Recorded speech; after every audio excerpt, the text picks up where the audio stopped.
And before we get into episode 47 of White Heat presented by Godzilla Media, I just want to go over a couple of things. First off, don't forget to join various members of Godzilla Media live on location this coming Thursday evening as we are recording this on Monday, April 25th. This Thursday evening for a special NFL draft party being presented at the Iron's Edge, the new restaurant inside the clubhouse of Ballston Spa Country Club in Ballston Spa. Of course, Goz will be there along with various other members of Godzilla Media, including myself. I will be there on hand. Various members of Godzilla Media will be discussing the NFL draft as it happens live. We'll be there for the entire first round of the draft, no matter how long it takes 11 o'clock, midnight, 3 a.m., whatever. We'll be there live on location. So make sure you come on out, enjoy some great drink specials, some food, and of course, join a bunch of rowdy football fans, especially the Jets fans who will surely be disappointed because they're always disappointed in whoever gets drafted in foosball. So make sure you check out Godzilla Media's website as well, GodzillaMedia.com, for any information on upcoming future live events, including stuff involving the Albany Empire, which, you know, tough loss for their home opener this past Saturday night, but you can check out AlbanyEmpireNAL.com for more information on the rest of their season as well. Also remind you that, hey, Mohawk Honda, they still have their tremendous Kelly Blue Book instant cash offer going on with your trade-ins. It's a perfect time right now during the spring to take advantage of that. Is when you bring you in your trade-in, you get a check in your hand the same day. No 3 to 5 business days, no 2 weeks, none of that bullshit. You get the check in hand day that you bring your vehicle onto the lot at Mohawk Honda in Scotia Glenville. Or you can turn right around and either look into one of the thousands of certified pre-owned used vehicles they have on the lot, or maybe you want a brand new, maybe you want a 2022 vehicle that's on the lot of Mohawk Honda. Whatever your heart desires, they will be able to take care of you. And also, we want to thank everyone who came on out to Mohawk Honda on Sunday, the 24th, so yesterday, as of us recording this, who visited Mohawk Honda for their annual pet adoption clinic. A special thank you to everyone who came out for that.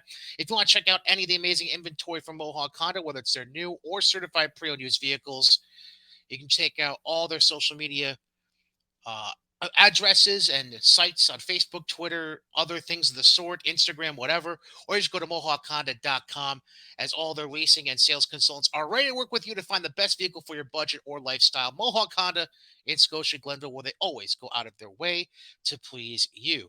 That being said, episode 47 of White Heat underway. Mr. Alexander, I know you had a road trip over the weekend, which we'll get into in greater detail later on in the show. How was your trip? How are you feeling? Have you fully recovered? Yeah, recovered for the most part. The drive there and back was the hardest on me just because I'm not used to traveling long distances right now. But I had a fun night. They did decent. They sold out the place, so it was all right all around. So the drive physically was the shits for you, but otherwise it was pretty good. Yeah, Okay, good, good, good. that and the seating just because like kind of cramped a little bit, and like the guys in front of us were a little drunk, like when we got in, but and it got proceedingly worse during the show. But I made But the as most far of as it. the actual viewpoint, it was pretty good seating. Look, you're what, 2, 3 rows back of the commentary Yeah, table three there? rows behind the commentary table, which was great, except for the beginning of every match when everyone stood up and I couldn't. Yeah, that kind of That's why I was lucky I could view one of the monitors. like sit the fuck down. Exactly. Yeah, true. All right, so before we started recording this episode, I teased to you that I had a surprise video for you. So I'm going to set the scene. Now, just because I'm showing video doesn't mean that anybody listening to the audio only versions of this show, would be Google Play, Apple Podcasts, or whatever, that you're missing out on anything. The only thing you're missing is getting visual reference to when one of the two voices in this clip references two people walking by them. One guy named Matt and a girl named Jamie. So this is about a 3-minute clip from Levac and Goz's recent live. They do a show every Tuesday live. Around 4:30 Eastern in the afternoon, and I happened to be checking out the show, and they were happened to be talking about baseball.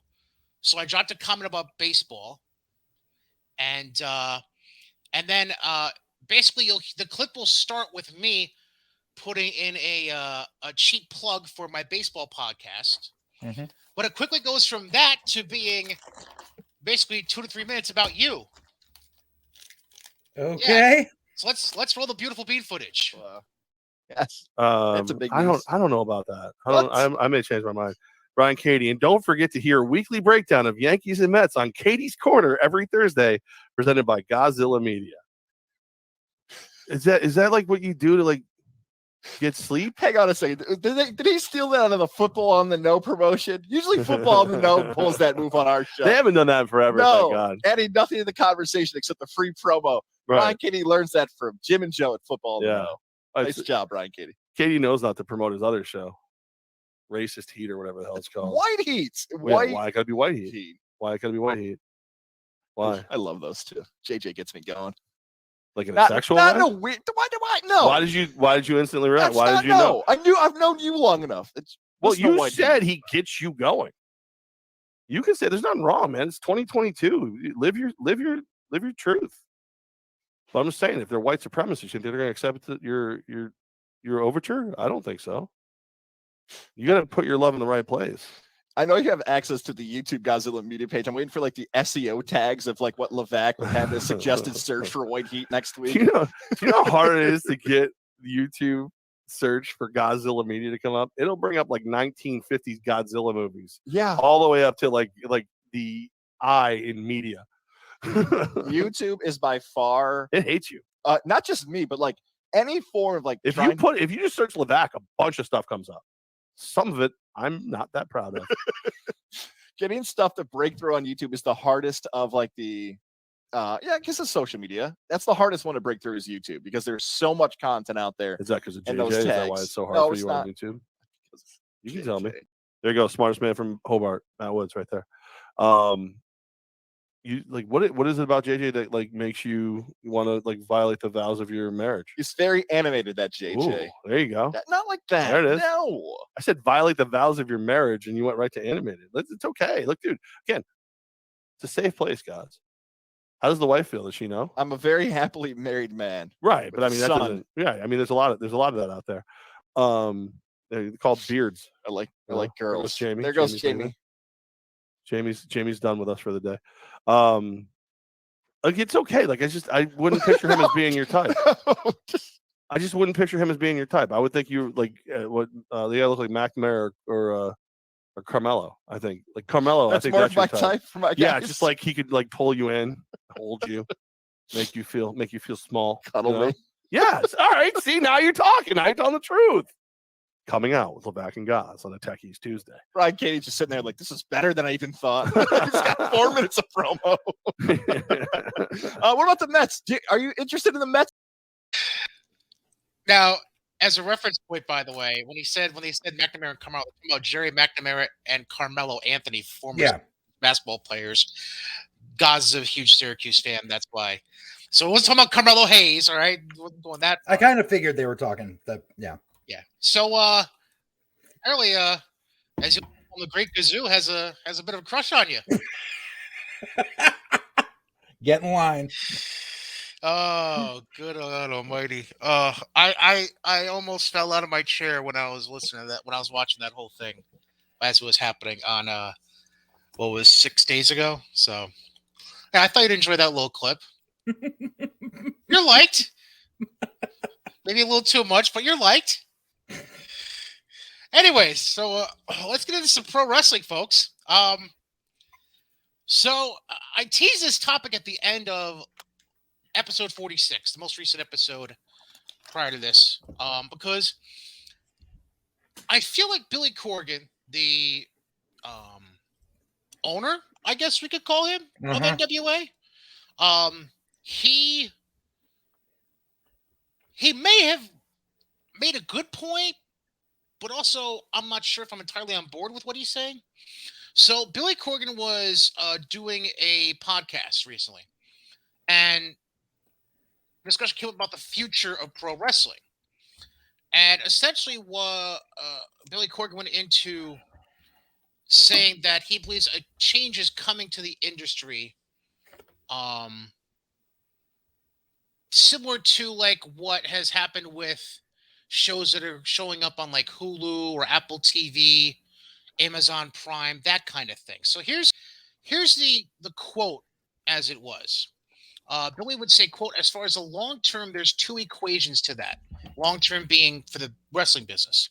On one hand, there's classic modality, and I was in it when I was at TNA. I call it 50 weeks a year because most wrestling companies, when they get to around Christmas, they tend to kind of shut down a little bit, even if they're still producing content. So let's call it a 50 week a year model, where weekly you're putting on.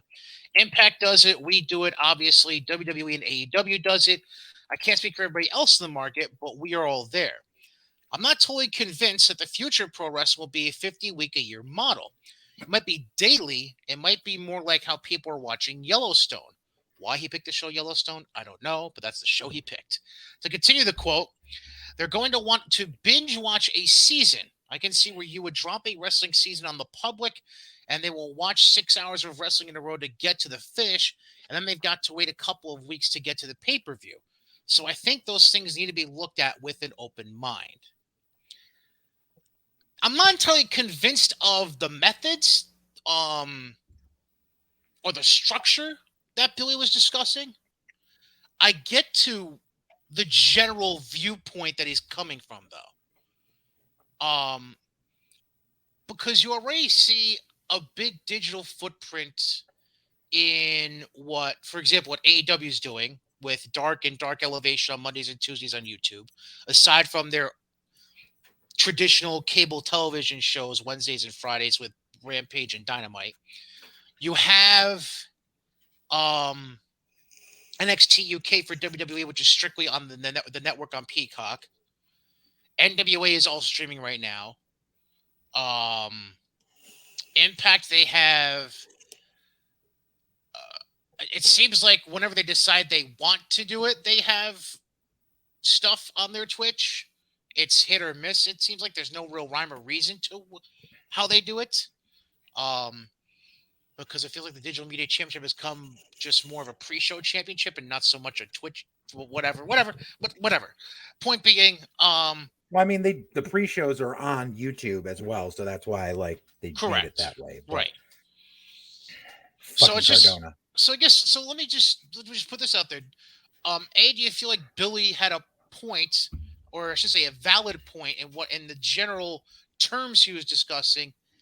And then B, do you feel, if so, how do you feel like this could come to be and created by the bigger wrestling companies, such as like a WWE or an AEW?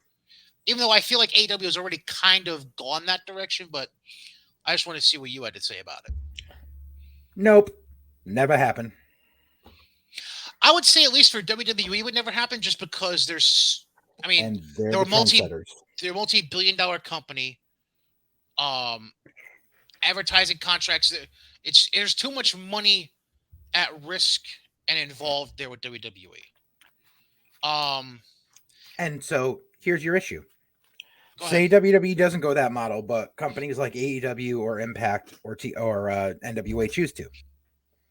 Here's your problem. So you got guys who you film a block of TV all at once.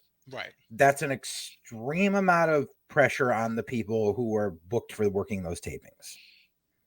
Because you don't know how many times they're going to work, how the amount, it's like, okay, granted, say like, okay, we're going to record 3 months of content in this 2-week period.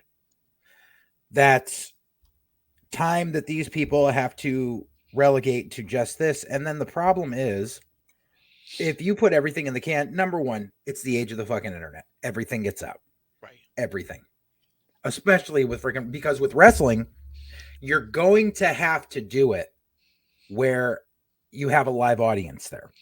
It's not like AEW can't even prevent spoilers from coming out from recording their Friday night show on Wednesday nights. Exactly. And so it's not like freaking Walking Dead where you can film, a quarter of the season and nothing gets out because it's just the people on set.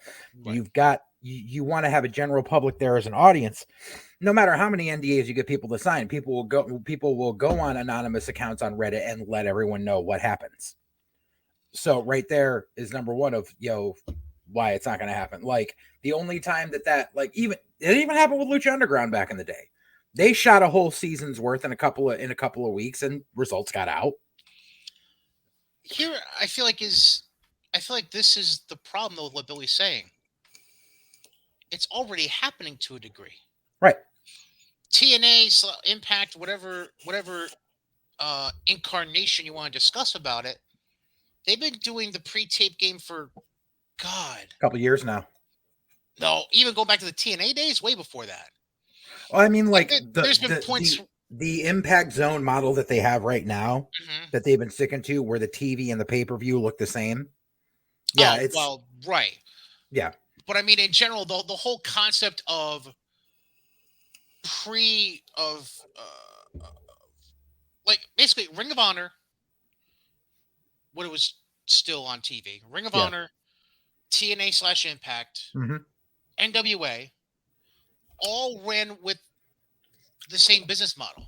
Right. They all pre-recorded shows weeks, sometimes months in advance. In the case of NWA, because NWA, like, they'd record like every 6 weeks, I think, at one point. Oh yeah, no, yeah. When they first came out with Power, they recorded like a 4-month block at the same time. Right. So it's already being done. It's just not being done where there's a mass release of all the content immediately. It's still being spaced out as weekly episodes. Right. Which is basically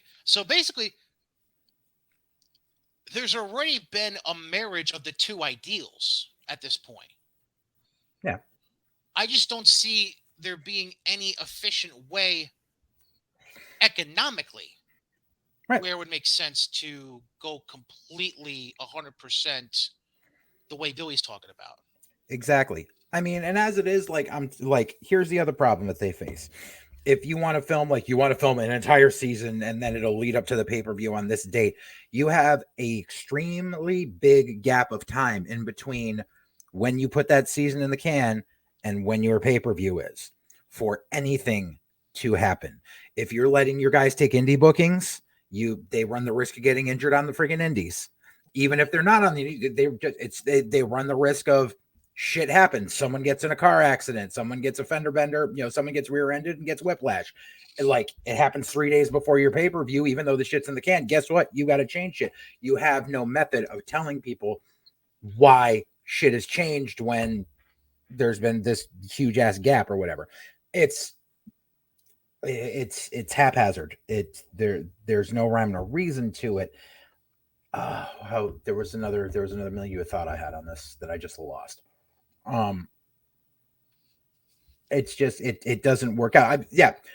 As an indie promoter, like, just running month to month shows, you have to worry about shit changing just in that gap of 3 to 4 weeks in between your shows. Card subject to change. Exactly. And I will tell you, literally, when we were running, and granted, we weren't running every month, but there is not a single DPW show under my booking regime that has not had to change at least one match the day of the show. Yeah. And that's just the way the cookie crumbles. True. I mean, shit, even look at multi-billion-dollar companies like the UFC. I mean, they'll have issues that come up week of, even day of fights where they're just like, wellness test. Let's pull the fight from the card. No, even something as simple as making fucking weight. Right. Like, motherfucker, it's not that hard. You're fighting months in advance. Make your fucking weight. Fucking. Anyways, so now we're gonna transition quick to another topic that I feel like got kind of swept under the rug or flew under the radar for some reason. Yeah. Just because it's not any of the major companies, but Game Changer Wrestling apparently had some litigation against IWTV, and they came to a settlement agreement this past week, in which GCW claims a victory for independent wrestling and its fans. No. To quote the press release, quote, "This agreement now affirms our long-held belief that GCW is the sole owner of our extended library, which includes all Game Changer Wrestling, Jersey Championship Wrestling, and LA Fights events." This is important not just for GCW, but for independent wrestling promotions across the United States and abroad as we all navigate the ever-changing landscape of pro wrestling.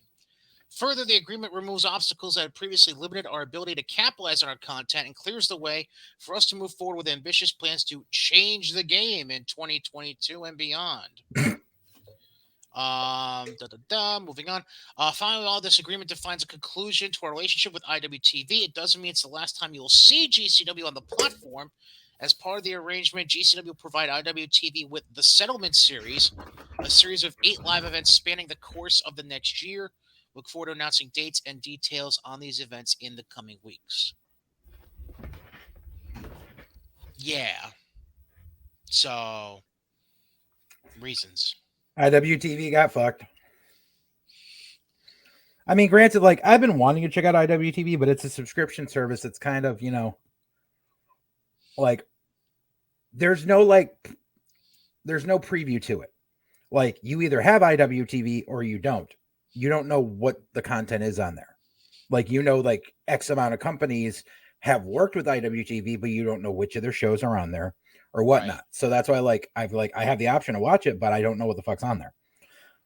GCW signed a contract with IWTV, and then they went and decided, no, we want to do pay-per-views and we want to go through Fight. And that's where all the problems started, because then IWTV was like, no, we have a contract.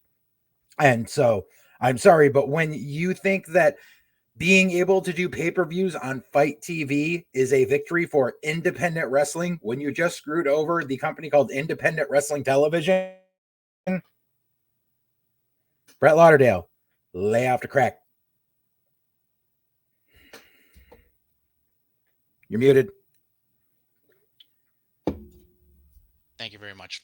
Speaking of laid off the crack, that's the great line you missed while I was muted. Sorry. So WWE had filed a motion to dismiss MLW's lawsuit against them. Oh.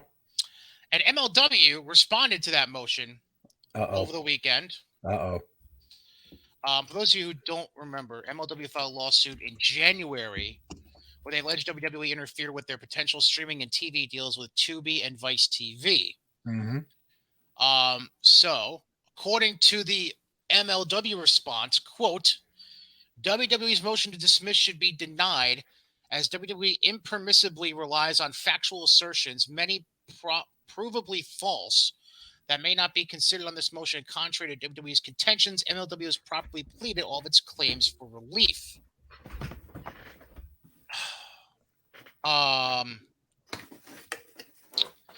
So MLW also alleges, just to move further down into the briefing, MLW alleges that WWE has monopoly power because, among other things, it holds 85% of the relevant market and has reduced the output of professional wrestling broadcasts.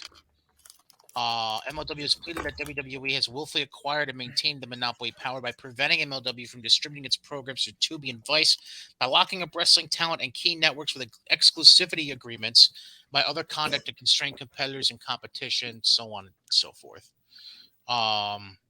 And then just a bunch of legal mumbo jumbo, basically saying, I don't know. Apparently, WWE will have to reply to this.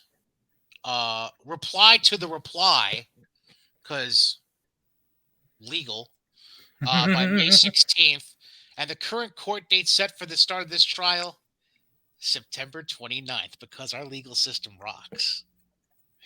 Well, it's also a civil suit. It's not, Right. It's not criminal. Like I get that, but WWE is going to wait this shit out, and MLW is going to go broke on attorney's fees. Which is what you said 3 months ago, basically. Yep. This just goes to, like, they're being too stubborn. Like, okay, you shot your shot, you missed. They're motioning to dismiss. They're not even offering you a piddly ass 5-figure settlement, which means they know they can wait you out in the long run. Jerry McDevitt is going to sit there twiddling his freaking thumbs, and y'all are going to go under. Good job, court. Good job. All right, PMLW. You haven't exactly been the biggest fan of Court Bauer over the course of this show, have you? I was giving him hope when MLW started getting some more starting to get some more momentum right before COVID. They were doing a good product with their studio show in New York. I think they were, I didn't agree with everyone they were employing, but he was doing something decent. And then COVID hit and they kept going, which I applaud him for. But then shit just started going a little nutty and he started going like, he got a little too big for his britches. Like, I loved Battle Riot. I had fun there. When I saw the production of it on Vice TV, it looked like I was watching a high 8 VHS tape. Like, I was like, this doesn't look good for network TV. Yeah. Right. Sorry, MLW. That's all I got to say. Yeah. New Japan, not a whole lot to report. Except the KOPW trophy is essentially now their 24/7 title, as now Takagi has possession of it. He beat Tai Chi for it for reasons. I got nothing for you. Yeah, I've got nothing for you. Wrestling Dontaku is this coming weekend, May 1st. That's supposed to be Naito and Okada for the title. Mm-hmm. Again. Also involved in that will be Tanahashi and Ospreay to crown a new U.S. heavyweight champion since it was vacated by Sonata due to injury. Mm-hmm. El Desperado defending the junior heavyweight title against Ishimori. Mm-hmm. Hamatanga challenging Evil for the never openweight title. Triple threat for the heavyweight tag titles. Cobb and Great Okan defending against Yoshihashi and Goto, as well as Bad Luck Fale and Chase Owens. The junior heavyweight tag titles, Taguchi and Master Waito against Kanemaru and Doki, excuse me. Yeah, sorry. I caught myself, kind of, sort of. Tangaloa 1-on-1 against Takahashi. And then a 6-man tag to open will be Fujinami, Takagi, and Takahashi. Hiromu Takahashi, to be specific, against ZSJ, Taichi, and Taka Michinoku. So, and then as far as New Japan Strong, the next event they have set up right now is Saturday, May 14th, so about almost 3 weeks from now. Yep, Capital Collision in DC. Yeah. Again, only match set up right now is Ishii against Eddie Kingston. And then they'll be taping some New Japan Strong TV stuff in Philly the day after that on the 15th, which is also day one of the Best of Super Juniors in Japan. Yep. So, and Moxley is still waiting for an answer from Tanahashi, right? Correct. There's been nothing official from that. Also of note, by the way, the date for Dominion is June the 12th in Japan at Osaka Joe Hall. So, assuming this is a one-off blow-off between Naito and Okada, who the fuck knows what this means for the heavyweight title going into Dominion? Yeah. Yeah, so that is that. Now let's get into your little road trip, buddy. Let's get into the road trip you did from Who's He What's in Connecticut over to Poughkeepsie, New York. You mentioned, the drive there and back, kind of fucked on the body. The drive back more so. First off, you established something to me in the midst of some of your notes you sent me that night. John Gresham, small man, big vehicle. Yes. Shell almost hitting him in the parking garage. Oh God Almighty! Well, no, it was we were pulling, like we were literally pulling in and paying for our parking spot, and she was pulling in, and she was just like that guy looks like Jonathan Gresham. I'm like, because that is Jonathan Gresham, and she hits the brakes real quick, and he was parked like right there, so he was just walking to his car, which was like right in front of us. So. Shell. Oh my God. Oh no, he was safe. There was a good 10 feet of distance in between her car and him. Of course, of course, the way she'll tell you is she almost killed him.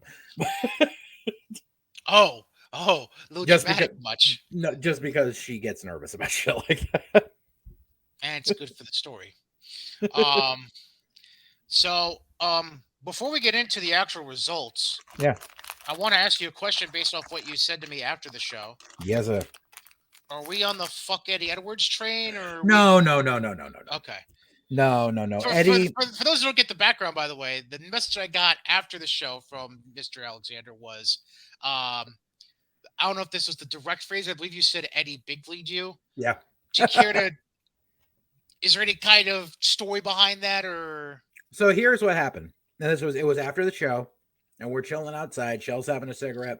I'm just getting my bearings. Now, mind you, the way the Mid-Hudson Civic Center is set up, or well, it's the Convention Center now, or whatever. Right. I don't ask me how to say it. I don't know. Yeah. The front doors there are right. It's directly next to a hotel, and separate right in between the hotel and the front doors is a concrete ramp that goes up into the parking garage for the hotel. Okay. And that's where all the talent were parked, was in the parking garage for the hotel. So what happens is they have to come down that ramp and they have to stop right there by the front doors to pay their ticket. And there's like a 4-foot high concrete wall right there. So I was like sitting down with my back to it. Kind of like, like this way or whatever. So I didn't realize that behind me, like leaning up against this wall, was like 8 to 10 really, really bad marks. Like the guys that have binders of photos of all the workers. Guys that are at the airport at 4:00 in the morning. Yes, except these were worse because Shell mentioned afterwards, she was just like, I don't know what's worse, the fact that these guys have binders full of pictures, or that they know exactly where the picture is and can flip to it in half a second to be like, here, sign this. And so like, and they're like aimed at the cars coming down. So it's like literally like Madison Rain's car comes down. She's in the passenger side. I'm like, Madison, please sign this. And she actually rolled down her window and signed one. I was like, I wouldn't have done that. I would have been like, fuck you. The worst part was like the dude that was directly behind me. I didn't realize like, oh yeah, he had a binder of 8x10s. They weren't like Impact glossy 8x10s. They were photographs from previous meet and greets of that dude with the talent that he had blown up into 8x10s so we could have them signed at a later occasion. Oh, God almighty. Anyways, so I'm sitting, I'm chilling. Shell's standing there having a cigarette. Out comes Eddie and Alicia and their kids. And like, we just stood there and like, what do you call it? Like, I think one of us said, hi, Eddie. But the thing was, because all of these guys were behind us, they were like, Eddie, Alicia, Eddie, Alicia, Eddie, Alicia. Right.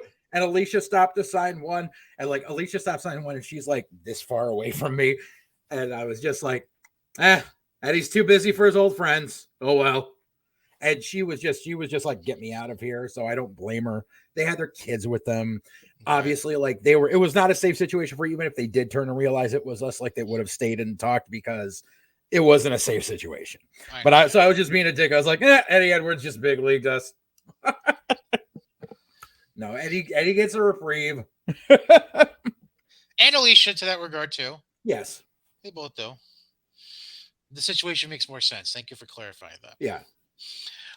So let's just roll through real quick. What I'm going to do is I'm going to kind of stop after every match. Mm-hmm. I don't care if you give a letter grade, if you have something you want to say about it, whatever you want to chime in with, whatever. So the start of the show was the 2 pre-show matches. There was actually a dark match before those. Oh, there's a dark match before the two YouTube matches. Right, yeah. What was the dark match? It was Crazy Steve and Kenny King. Let me guess. Kenny King went over. Yep. Yeah. All right. So we get into the Countdown to Rebellion pre-show matches, which included Eddie because, to preface this, the original card had Eddie in a non-title match against ROH World Champion Jonathan Gresham. However, despite Gresham being in the building, AEW has pulled. This wasn't an excuse for that night, but AEW has pulled like 5 or 6 talents from a bunch of dates. Yeah, they pulled some guys from PWG. Yeah, right. They pulled a couple guys. I want to say from they pulled. Well, the Martin brothers they couldn't help because Darius is hurt again, so you're running half the match basically with only sending Dante out there. So that's why they pulled Dante. And then they pulled 2 other talents from the PWG. So I want to say it was Jake something and one other person. And then they pulled Gresham and one other person from another indie show that same weekend. Because apparently AEW is going to be doing some tapings or some sort that weekend now. that they had originally booked one date and they moved the date to a different one. Whatever. Mhm. Anyways, so Gresham apparently hasn't been cleared yet. Is the loose reasoning we're hearing? Yeah, So and essentially, here's Gresham got pulled because they're claiming he's still recovering from concussion. which I call bullshit on because number one, we saw Gresham and he was leaving the venue. It was kind of like Gresham got there and was told, "You're not on the show anymore." Gresham had his gear bag and his ROH title bag strapped over his back going to his Yeah. car. Yeah. So that would be my assumption too, if that's how you saw him. So basically what happened was cards have changed. Eddie Edwards, they pulled that match and put Eddie on the pre-show instead Mhm. Against Chris Bay. Yep. And Eddie goes over on Chris Bay. Any thoughts on the match of any sort? Good match. It was weird because they're really hot-shotting this Honor No More Bullet Club thing. angle, and they're both heel stables. So, and I mean, like there was a lot more. I guess it's just the allure of the Bullet Club. I don't fucking know. And the People were inside cheering for Chris Bay. and the inside scoop we kind of have is that isn't Honor No More done? Like, Yep. wasn't this it for them? Yep. This weekend was it for them, except for Eddie and apparently PCO. Well, Eddie was under Impact contract anyways. So Exactly. that doesn't make any fucking sense to me. But anyways, Eddie goes over. Then we get what you made sound like was. Now I don't know how all the other matches went, but you made it sound like it was basically the shit show match of the night, which was the women's tag title match. It was one of the two shit show matches of the night. So Tenille and Madison Rain successfully defended the Knockouts World Tag titles against the Inspiration, Cassie Lee and Jessica McKay. Yeah. Yeah. It was just it wasn't good. A confluence of fuckery, essentially. It amazes me that it's still to this day the Inspiration were trained by Lance Storm, and you can't even fucking tell. And so was fucking Tenille. There were 3 women in that fucking match that were trained by Lance Storm, and it was a SWA, right, or something like that. Yeah, SWA, right? Yeah. They were all trained by Lance, and they're fucking terrible. Who trained Madison? I don't even remember. I don't fucking know. I'm mildly curious. Now that we've brought that up, we might as well figure out the 4th one. Madison Rain was trained by Jeff Cannon. The name ring a bell at all? Yeah. Nothing. Somewhere in Ohio, I'm assuming. Yeah. Yeah. Ohio Championship Wrestling would be your debut match. Okay. Mm-hmm. She seems like the type that probably learned more on the fly as she was getting through the business than anything. Yep. Yeah. Okay. Well, she was in Shimmer for a long time too, so that helps a little bit. Yeah. Anyways, so the pre-show ended. We get to the first match of the actual pay-per-view, Triple Threat. Jay White, Steve Macklin, a.k.a. Punisher 2.0, and Chris Sabin. I had to. Sorry. I know. It was. I did not dig the look at all. You sent me the picture. I was like, wow, that's. Yeah. Wow. Yeah. Or it's somebody trying to troll Jay White by attempting to look like the Bullet Club logo in face paint. I don't know. No. It was officially released afterwards that it was Punisher inspired, because I didn't show you the picture of he had a fucking camo vest that said "Front Towards Enemy" on it. Let's not be original at all. Yeah. Macklin got the win, by the way, which it was one of those. It was your typical indie 3-way finish. One guy hits the finish, gets shit canned. The other guy gets a fucking pin. Which seems to be, sadly enough, the way a lot of triple threats have been ending in general on TV, like anywhere, even WWE. Like, it's the laziest finish in the world. No, you don't say. Fucking Macklin. Then afterwards, they showed Josh backstage with his wife and kid. Sure. And Scott D'Amore talks to him, basically says, blah, blah, blah, blah, blah. This is your coach talking. Don't let him get in your head, yada, yada. Yeah. Scott, shut the fuck up. I mean, Scott D'Amore was okay during, he wasn't obnoxious throughout the night, so. Thank God. By the way, have you heard any of the commentary with Tom and the artist woman known as Aiden English? I did not hear any of it. No, I mean I heard like little snippets here of Aiden's voice just because we were so close, but I didn't hear not during the show. No. All right. Just do we hear at some point? I thought Aiden came off all right. Yeah, But he's just- been doing okay on TV. So Yeah. Hunt down a few Twitter clips from the show and let me know what you think at some point. Yeah. Anywho's, after that we had Deonna Purrazzo defending the AAA Reina de Reinas championship against Taya Valkyrie. Taya gets the win and becomes the new champ, which she will now bring to Triple Mania this coming weekend, Mhm. in which she's part of a 6-man tag that I believe also involves Deonna. So basically it goes from the woman on one side of the match to the woman on the other side of the match. Whatever. Because it's both 6-person teams are 2 guys and a woman, and the 2 women are them. Yeah. I know Andrade is one of Deonna's partners. Mhm. I can't remember the other partners on the top, the other guys on the top of my head, but anywho's, Taya wins. She's the new champ, which leaves Deonna now with just the Ring of Honor. Excuse me, not the Ring of Honor. Yeah, the Ring of Honor. Half of the Ring of Honor Women's Her Championship. Ring of Honor Women's title, which I would assume at some point her and Mercedes do something, but Who knows? who the fuck knows? It's Tony Khan. Yeah. Then Tasha Steelz does a backstage interview before her title match. I'll tell you the Taya match was it was better than I expected because I have no faith in Deonna Purrazzo. I was gonna say it's Taya, so yeah, the camera does not do Taya justice. That woman is gorgeous. That woman is gorgeous. And that was the match where, like, because we were like 5 matches in, that I decided, you know something, instead of just sitting here and being an observer, I'll be part of the crowd again for just a little bit.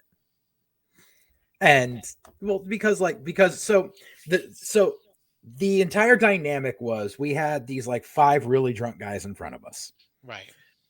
And for the most, we hit an accord a little earlier on. We both knew we were fucking around with each other. We were cool with each other. So it wasn't going to be like, I'm going to kill this drunk in front of me the whole night. Oh, okay, that's good. 2 rows in back of us, there was this family.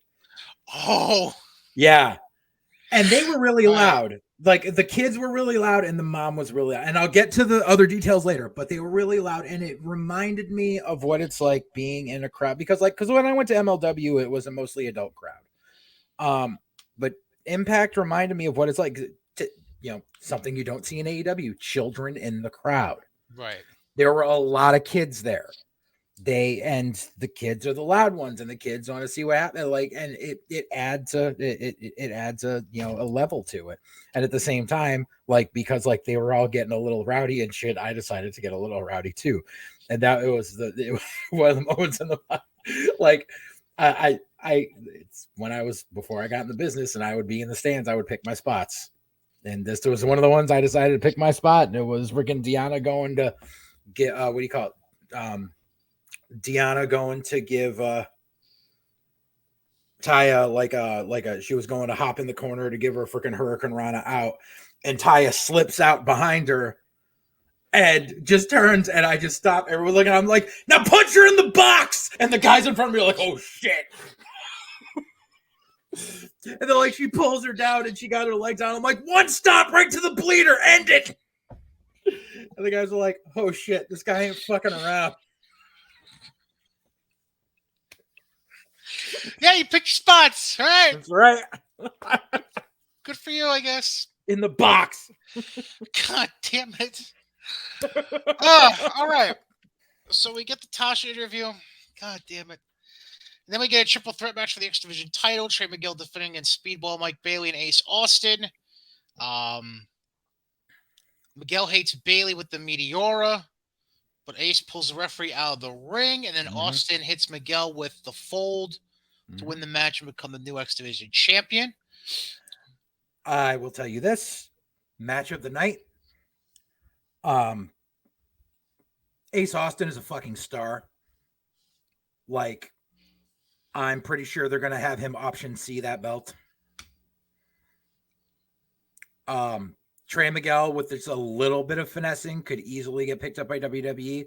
And even Mike Bailey. Like, all 3 of them, they're untapped. I will say that. So here's my theory.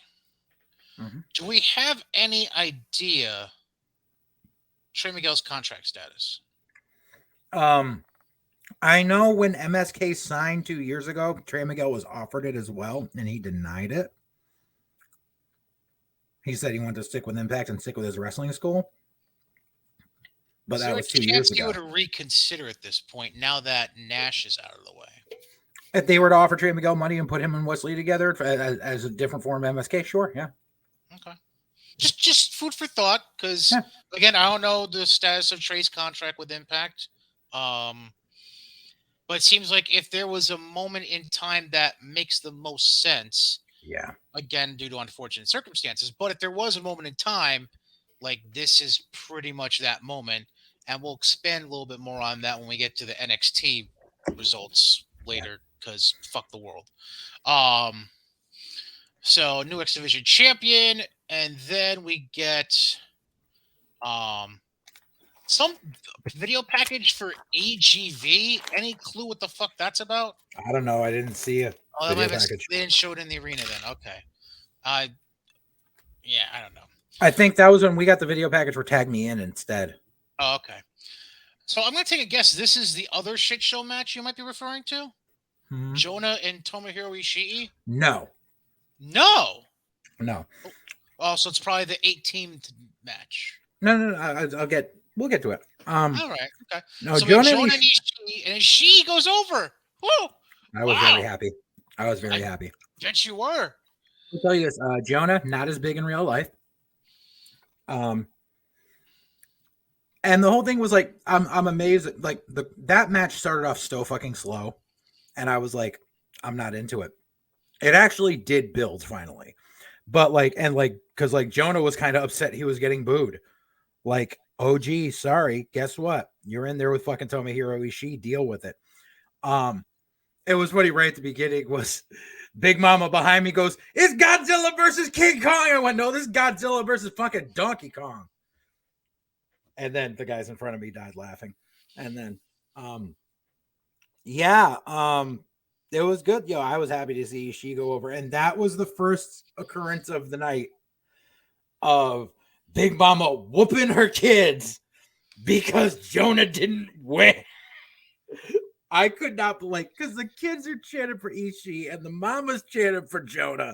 And I'm like, this is not going to end well. And literally after every match, because I'm right on the edge here and there's the GA seats over here so people can run up to the barricade right behind the commentary table to see anything happen ringside. So they all run up afterwards as Ishii celebrated, and just right in front of me, I see Big Mama like, it's your fucking fault he lost. And I'm like, holy shit, this kid getting an ass whoop. Oh, man. I don't know what's more entertaining, the ass whooping or the fact that a grown ass woman is blaming her kids for a wrestler losing a match. That's predetermined. Apparently. All right, so Ishii goes over. Then we get the 8-team elimination challenge for the Impact World Tag Team titles. I'm going to attempt to go through the eliminations one by one, and then I'll see what you say. Cardona and Meyer start the match against Jordan Grace and W. Morrissey, a.k.a. Kaz. During the course of this, Morrissey puts Chelsea Green through a table. Thank the God Almighty. It was actually after they had already eliminated the team. Oh, so Morrissey and Grace have already been eliminated. Okay. All right. Yeah, I see that now. Okay.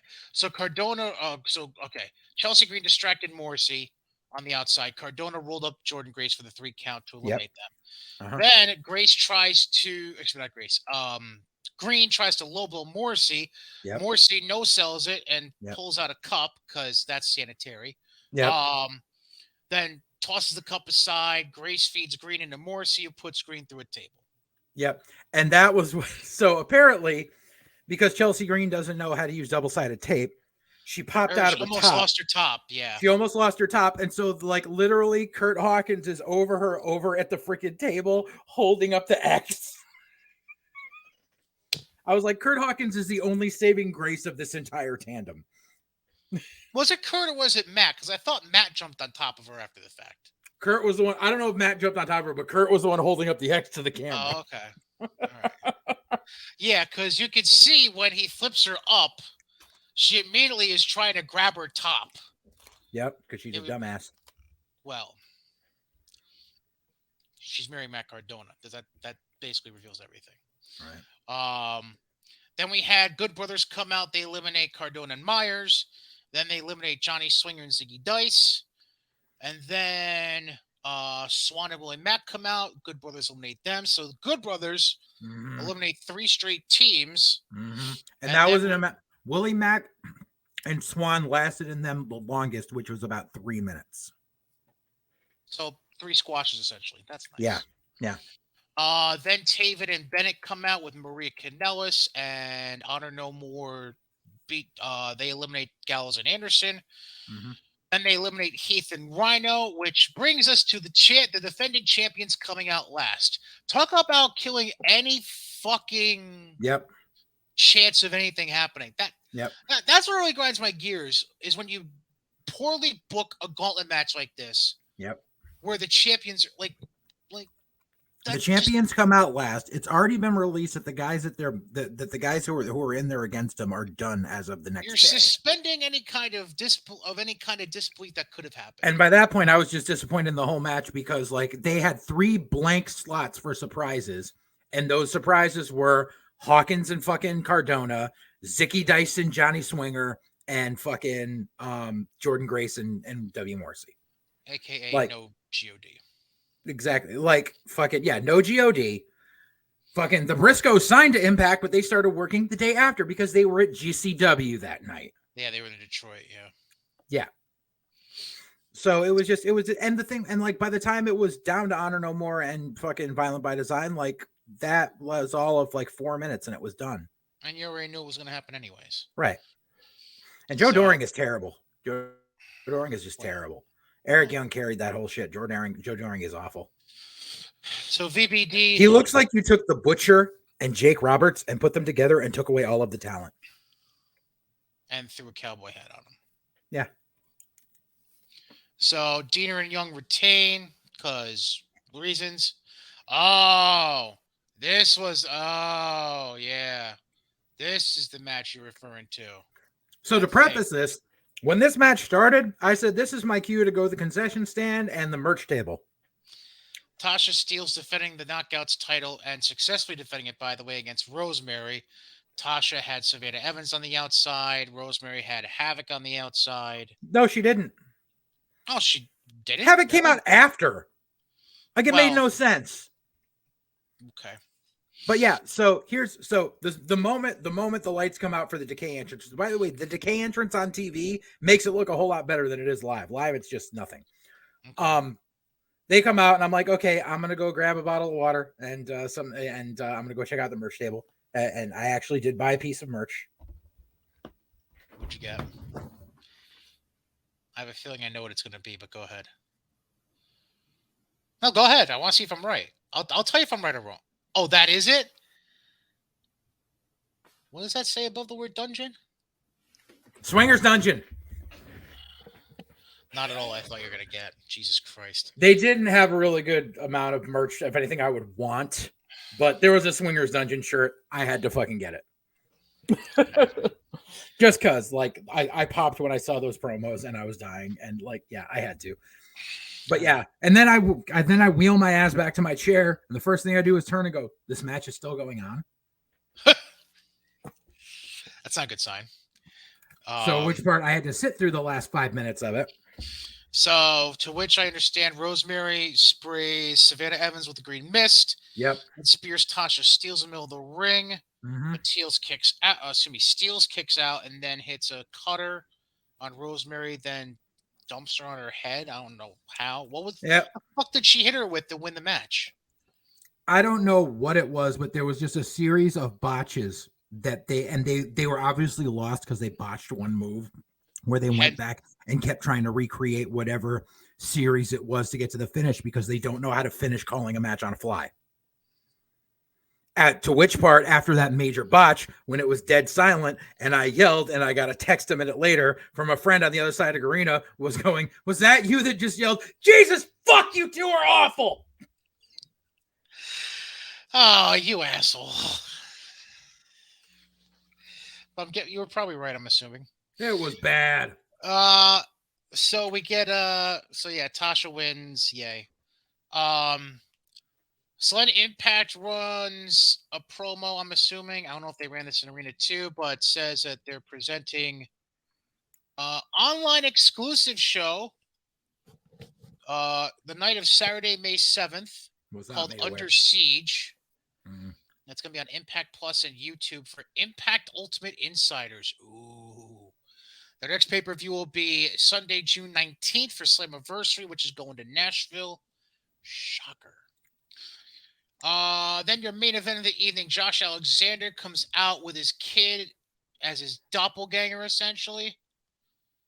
Well, they did it at the end. Huh? Jade and the kid came out at the end. No, the kid came down the ring with Josh. Oh, I must have not seen it because everyone was standing.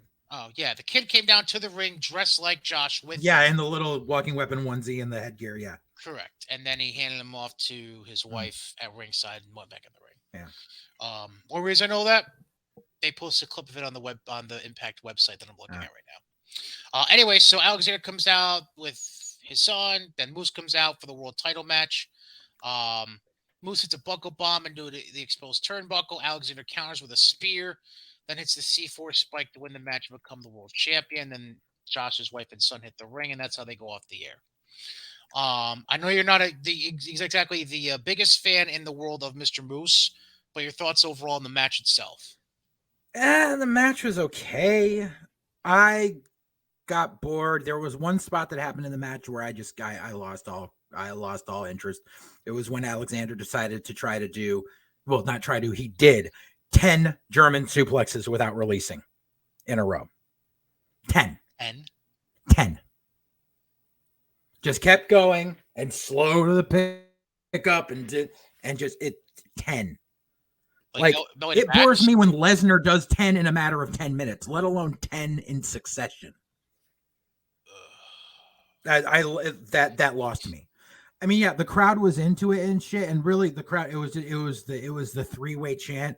It was walking weapon, Moose sucks. Walking weapon, Moose sucks. Like, that's the way it was.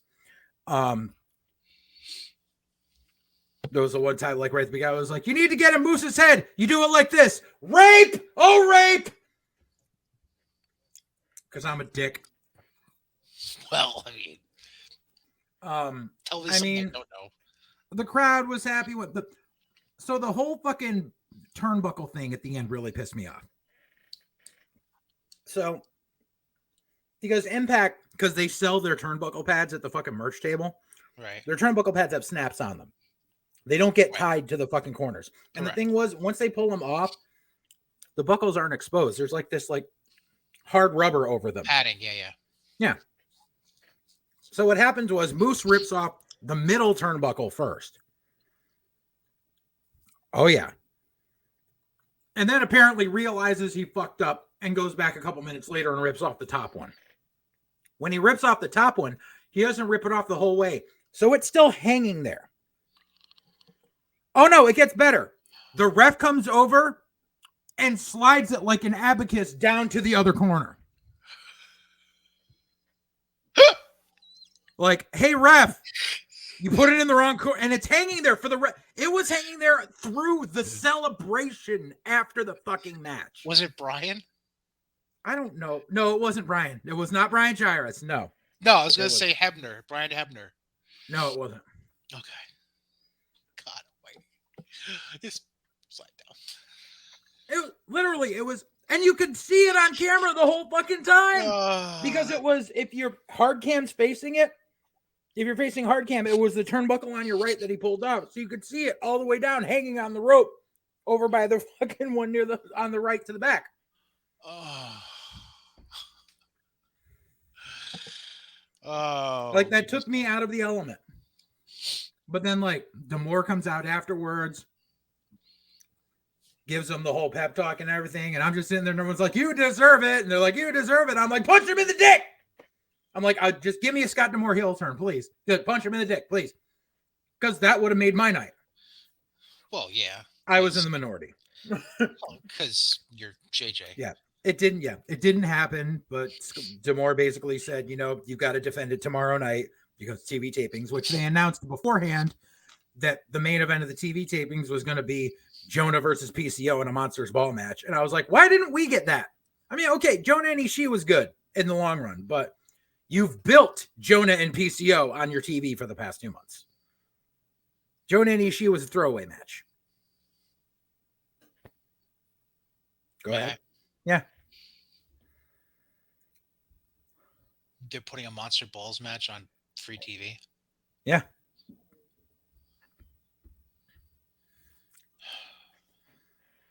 I think they're smoking too much of this. Anyways, that was Bud. In case you were wondering what it was. Okay. Just fucking God. It's not mine. Relax. Anyways, let's go from the stupid to the stupider. Want to grab your notes, sir? Yeah. Yeah, I know. Same kind of thing. I'm just gonna tee it up, and you can knock it wherever you feel like in the ballpark. I know. And by the way, after we review everything from AEW TV, I am going to reveal. This is a tease in the business. I'm going to reveal what phrase from this day henceforth I am forever banning from being used on this show. Okay. And I'm sure you're going to agree with me on the phrase, by the way. Forever and henceforth, never to be used again. Except for a specific reason, which we'll get to it. You'll know what I mean. JJ might even know what I mean by the way I'm alluding to it, but it's whatever. Are you ready, good sir? Or are you still scrolling through your notes? I'm still scrolling, but I'm listening. Okay. So we opened Dynamite Wednesday night with Mr. Brooks beating Mr. Runnels, a.k.a. CM Punk beating Dustin Rhodes in... I don't even know how to describe the match. It was a regular slow to mid pace WWE style match, which it wasn't anything special. It was serviceable, but these people ate it up like it was fucking like it was the greatest thing in the world. And it was like, guys, if this match was the opener on Raw, you would be shitting all over it. Because it's CM Punk. That's why. Anyways, Punk wins, walks to the top of the stage, and then for reasons, Hangman's music hits and he walks out and faces off Punk and raises the belt up. And because apparently this is what we're teasing now. We're teasing Punk and Page. So makes you wonder if they're going to do the same stupid thing they did with fucking Danielson and turn him heel for no reason 2 weeks before the pay-per-view. So it's face versus heel for the title. Although they actually stuck with Danielson being heel afterwards. I don't know if they... Yeah, for how long? Well, I'm just saying, I don't know how long they're going to run with that with Punk. Well, it's... Because right now, technically, Danielson is... Danielson's back to being a fucking babyface. He's... Can we say that the BCC is like a weird shade of gray? Like they don't act babyface, but they're also not acting completely heel. They're in a weird... Obviously, having Wheeler Yuta doesn't help with whatever heel appearance they're trying to have. Because Wheeler Yuta looks like a heel as much as I look like a fucking fashion model. So, anyways, so yeah. I did have one note about Punk and Dustin. Go for it. The exact quote was, "We never thought we'd see this match. We never thought we'd see this matchup." Shut the fuck up, sockface. Pretty sure Punk versus Goldust happened on a shitload of house shows 8 years ago. 8 years ago. That was around the time they were both there at the time. I'd say go further back than that. Jesus well, Christ. probably, but yeah. Well, because Goldust was off and on during the like mid to late 2000s. Right. But I know they were both there 8 years ago. Right. So after that, we got footage from earlier in the day when Wardlow arrived at the arena. He was met by security. Smart Mark Sterling was there to greet him. Basically said, you got security following you everywhere you go in the arena. You got to wear handcuffs the whole time, aside from when you're doing your match. Just fucking whatever. Then we get a 6-man tag, and this was actually a 6-man tag. It was not a trios match. You sure? Because I'm pretty sure Sockface called it a trios and Shivani and JR He called did. it a 6-man. Sockface did call it a trios match, but it was actually a 6-man tag. They were actually tags. It wasn't. They weren't fucking going Ring of Honor style here. I know. BCC defeats. Now I put Moriarty. I don't think it was Moriarty though. That was Lee Johnson, correct? Probably. That was with Brock Anderson and Dante Martin. No, it was Moriarty with them. Oh, it was Moriarty? Oh, yeah. The reason I questioned myself is because then on Friday on Rampage, to fast forward, they've set up the 10-man tag involving the Undisputed Elite for this coming week's Dynamite, and they got Moriarty and they have Johnson in there instead of Moriarty. Yep. Because according to the Basement Goblins, Moriarty's going to join the Blackpool Combat Club now. Because, in that one promo Danielson did, he named off Moriarty, Yuta, and Garcia. We'll get to Garcia in a second. I have something not so flattering to say about him. So BCC wins, and we get to a backstage pre-tape. My note on that is the whole stable shows zero solidarity if they all come out separately from different parts of the fucking venue every goddamn show. Fucking thank you. Fucking thank you. I've been thinking that, and it just skipped my mind to say that. Thank you very much. That is fucking stupid. Yep. Like, either pick one of the guys' teams to come out to, or I don't know. Hey, creative, make a fucking theme for them. Right. Well, that would take too much because Moxley's got to do the Onita thing, and Danielson's got to do his thing, and it's fucking bullshit. But that just... And that 6-man after the first one, so we got 2 babyface versus babyface matches back to back for no reason. And here's the bad thing about that, though, because you mentioned the entrances. That's not just an Onita thing. That was a Shield thing. True. Yeah. And Danielson's doing the same entrance he's been doing for 10 fucking years. Yep. Like, wouldn't you think they'd want to distance themselves from chants and fucking... No, never. Shield remembrances? No? Nope, never. No. And did you notice something about that 6-man also? What's that? Both teams were using the wrong corners. Yes. They were on the opposite, it's pretty simple. One team is on your far left and one team is on your close right. Correct. It's not that hard.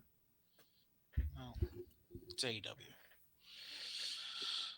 Then we get a backstage pre-tape with the Undisputed. Apparently, the Bucks are now considered part of Undisputed Elite. I thought that was only for Fish, Cole, and O'Reilly, but apparently the Bucks are considered part of it too now because reasons. Mm-hmm. Then we get a package talking about Lethal, Sanjay, and Samoa Joe. Then we get to the big announcement. Tony Khan comes out. Then he introduces was the president of New Japan? Supposedly. Yeah. And then right as Tony's about to make an announcement, Adam Cole comes on the big screen and says, "Fuck you, I'm doing the announcement instead." To which he announces Forbidden Door, a joint pay-per-view being done with AEW and New Japan for June. I don't have the exact date in front of me, but sometime in June. I want to say late June, maybe. I have a long rant to go on about this, so let's put a pin in that and finish Dynamite. Oh, good, because I have a pin in that. I had a pin in that anyways. Okay, good. And then at the end, Cole introduces a surprise. It's Jay White. That's not really much of a fucking surprise because he's been in and out of AEW. All right. Jay White cuts a promo on stage because reasons. Then they have, so basically we had, well, just to roll through here, we had a backstage pre-tape, a promo package, an announcement promo, and then we have a backstage promo with Jade Cargill, Smart Mark, Red Velvet, and Kiera Hogan. So basically, I have 4 promo segments right in a row. Did you notice they had to going back to Joe and Lethal and all of them? Did you notice they had to give Great Value Khali subtitles? Yes. You know who else they had to do that for? Great Khali. Oh yeah. Then Wardlow beats Butcher. And so Wardlow gets the no entrance music treatment because MJF said so from the box he was in up in the upper level. Mm-hmm. So Wardlow comes out to no music, surrounded by the security guards, still in handcuffs. They uncuff him before he walks up the ring steps. He goes in, beats the shit out of Butcher, comes back out to the ring steps, gets the cuffs put back on, and he's walked back up the ramp into the back by security with no music again. Because he's that much of a threat to society, apparently. Then we get a pre-tape with Eddie Kingston talking about his match against against Daniel Garcia for Rampage, in which the rest of JAS, Santana and Ortiz are going to be banned from ringside. Then we get O'Reilly beating Jungle Boy in an Owen Hart qualifier. And they still don't know the fucking brackets and admitted it. Yep.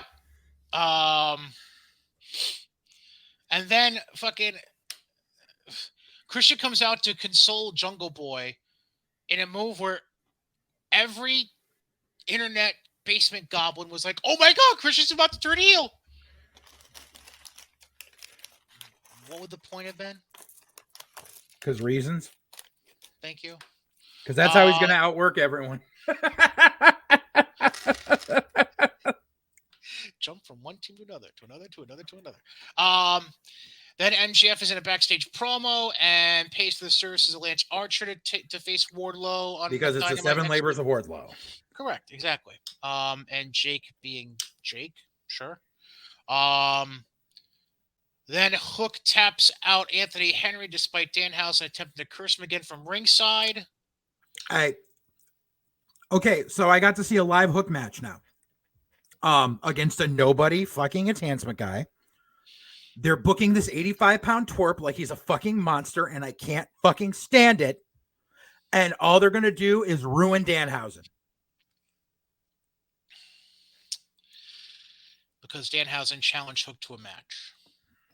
Which hasn't been announced for Dynamite, so I don't know when the fuck that's happening, by the way. They're waiting for Danhausen to be completely cleared. Oh, right. He's still technically on the shelf. That's right. Yep. Then we get a backstage pre-tape where Kazarian was about to be interviewed, but then Scorpio Sky steps in and basically he's making sure Kazarian still has his back, even though he's with Paige and Lambert. Yeah, apparently Paige, Lambert, and fucking and Sky are all baby faces now, just because they turned Sammy heel. Right. Supposedly that was supposed to be a double turn for reasons. As long as they have Lambert, that's never happening. Yeah, no shit. Speaking of that, we get Sammy and Ty Conti in the ring doing a promo. They get interrupted by Lambert, Paige, and Sky to then set up, guess what?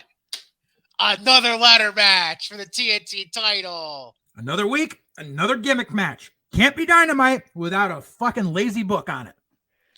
Can we just admit the TNT title is AEW's glorified version of the 24/7 title? Can we just say that? Thank you very much. I love how Sammy Guevara was trying to pull the 1995 Diesel promo during this. Of course. Then we get House of Black pre-tape where they're obviously making reference to Fuego del Sol, but I don't know who else this would involve eventually. Then we get Britt Baker defeating what was her name in NXT? Vanessa Bourne. Yep. Now known as Danielle Camella. In an Owen Hart qualifier. And then, of course, Britt Baker placated the crowd by bringing out Pittsburgh Steelers tight end Pat Freiermuth and running back Najee Harris with her to the ring. And then cuts a heel promo after the match. Right. And Najee and Pat are like, yeah. Not knowing what the fuck she's doing.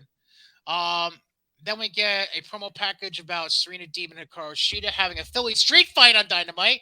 Another gimmick match. Yay. And okay, once again, I'm going to go back because they even fucking put it out. Everyone that bitches about WWE giving you the same rematches over and over again. Shida and Deeb have been working each other for 7 months now. Yep. 7 months. Right.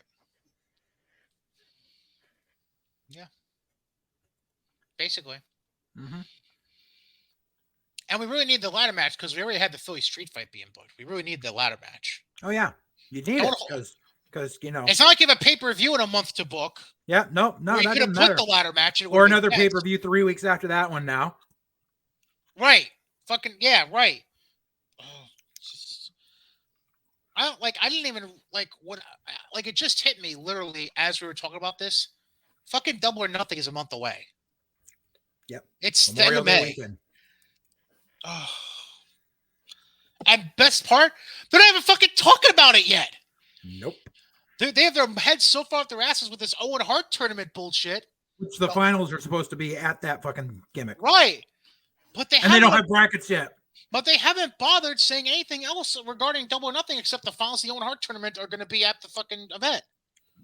Well, we're led to assume they'll do Page and Punk there, but then they'll probably give away Page and Punk on Dynamite a week before it. Because that's what they did with Danielson. Right. Because they gave that away, like a couple weeks after Revolution, right? Mm-hmm. Or not Revolution. What the fuck was that? A couple weeks before Revolution. No, it was before. It was after Full Gear is what I'm thinking of. It was after Full Gear. It was like a month. It was the end of December, early January. So it was like a month or so after Full Gear. Yeah. But so let's put this out there. You have a month till Double or Nothing. Let's call it, hold on, let me look at my calendar real quick. Because let's say Double or Nothing is that Memorial Day weekend. So you have 1, 2, 3, 4. You have 5 weeks of television left. 10 television shows between now and Double or Nothing. Mm-hmm. You have no program officially booked for your world title. Mm-hmm. Now everyone's assuming Punk, but let's not assume anything because this guy's in charge. Uh-huh. So you have no program for your world title. You have no program for your tag team titles. Mm-hmm. Your TNT title is treated like the WWE Hardcore title was in '99, or the current day 24/7 title. You know, let's pass the potato around. Who gets it today? Who gets it today? Spin the wheel. Your 2 women's championships. Who the fuck knows what you're doing with them? And we'll touch on one of them in a second when it comes to Rampage. Am I missing a belt? All the ROH titles. I'm not counting them. I'm not counting them. I'm sure Tony is. I'm not. Maybe the pure title, if you feel so inclined. But other than that, I'm not counting the ROH titles. But you have all those titles with 0 programming set up right now behind them. The only programming you have set up, like I just mentioned, planned for the pay-per-view, is the Owen Hart tournaments with the finals for both tournaments coming at Double or Nothing. That's all you have planned right now. Mm-hmm. And you're 5 weeks out. Yep. Vince McMahon would be doing fucking spinneroonies out of anger on the conference tables if they were 5 weeks out from a pay-per-view. It's 3 weeks before Royal Rumble when they start pushing Mania every year. Like, seriously. Oh, man, my brain hurts. What else? Oh, and then we get Darby beating Andrade in the coffin match because we didn't see that coming. And that match was just terrible on so many levels. And the fact that they got fucking Rick Knox on camera going 90 seconds to fucking Darby and Andrade. Right. Because they were going too long on their fucking time and were nowhere near the setup for the end of their match. And that's why the finish looked so fucking rushed, because it was. Yeah, because they had to involve every single person that involves those two in the match. Yeah, because we really needed Alex Marvez to. Oh, you're getting a paycheck this week? Okay, you're in our match. That's basically what it was. It's Sting. Right. Fuck you, Tony. Not Khan, Shivani. I love you, Tony Schiavone, but God, stop yelling at Sting, please, please. It's not 1989. Stop it, God. Nobody cares anymore. Isn't that sad, by the way? Like, we've gotten to a point where, I mean, I know he's in his early 60s, but we just got to a point where he's been so oversaturated. Like, the bloom is off the rose. Yeah. Just go away. You got your 2 Hall of Fame inductions. Leave it alone. 2. Oh, TNA 1. AKA the Hall of Fame that doesn't really count. Good. Yeah, outhouse. And has what, like 7, 8 people? I don't fucking know. Like that, yeah. Yeah. Kind of curious now. TNA Hall of Fame. Let me see this shit.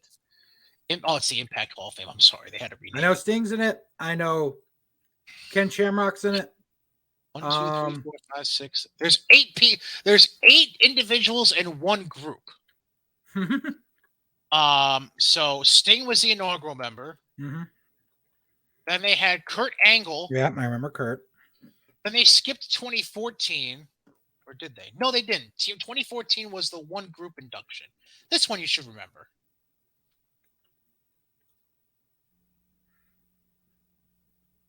Oh, 3D? Yes. Okay. 2015 was the only year they did two people. They had Jeff Jarrett and Earl Hebner. Oh, yeah. Then Gail Kim in 2016. Oh, yeah. Abyss in 2018. Ken Shamrock in 2020. And then Awesome Kong in 2021. That's right. I think they usually do this at Slammiversary, usually, don't they? Oh, Yeah. no, Bound for Glory. That's right. Yeah. They do a Bound for Glory weekend. And that's what? September? Yeah, September, October, something like that. Yay. Good for them. Anyways, all right, so we get to Rampage. Oh, did you want to say something quick before we get to Rampage about Forbidden Door? No. Get Rampage out of the way, then we'll get to Forbidden Door. All right, Rampage. Cole beats Ishii in our own heart qualifier thanks to a distraction by Jay White. Gee, I didn't see that coming. Then we get a pre-tape from Jericho Appreciation Society where they're getting kicked out of the arena. So Daniel Garcia is the only one there because that's part of the stipulation of the match with Kingston. And this is where I have something to say about Daniel Garcia. Isn't it sad that we've taken someone who claimed to be a wrestler's wrestler and now he's being dressed up in outfits and made to say shit to make him look like a sports entertainer? Isn't it a fucking shame? You took this kid out of Buffalo who couldn't give two fucks about sports entertainment, and you made him a sports entertainer. Good job, Tony and Chris. Way to fuck that up. Not that I have a ton of hope with Daniel Garcia, but I mean, Daniel Garcia would have made more sense for BCC than fucking Wheeler Yuta. But fucking whatever. And that hat. What the fuck was that? You didn't see it, did you? You didn't watch Friday night. Oh my fucking God. Remind me to try to find a picture of him in the hat. They basically tried to turn him into Austin Starr. Oh my God. Yes. Fuck today. Actually, no, it was. No. Remember the fucking weird ass like cap with like the rim that went around the whole thing? Like a skull cap almost. That Tommy Rich used to wear back in his Tennessee days. Okay. It was one of those things. Like the 70s call, they want their hat back. Fuck off. God. Like you can't pull it off. Tommy Rich could. No, not Tommy Rich. Austin Idol. Austin Idol used to wear it. Okay, yeah. That's what I'm thinking of. Yeah. Austin, okay. You? No. No. You're fucking 5 foot nothing and 100 nothing, soaking wet. No. Anyways, Hook actually spoke on Friday night. Yay. Because Hook was Lexi Nair was trying to interview Hook again. He wasn't answering her. They walk outside because reasons. Danhausen is stomping all over bags of Lay's potato chips. Make a reference back to the barbecue chip thing from a couple weeks prior. And Danhausen saying shit like, I'm quelling all your powers, ha ha ha, kind of thing. And then Hook basically pushes him against the wall and says, you have my attention now. And that's it. And he walks away. So Danhausen got his attention and got Hook to speak for the first time because he was crushing potato chips like they were grapes. I know.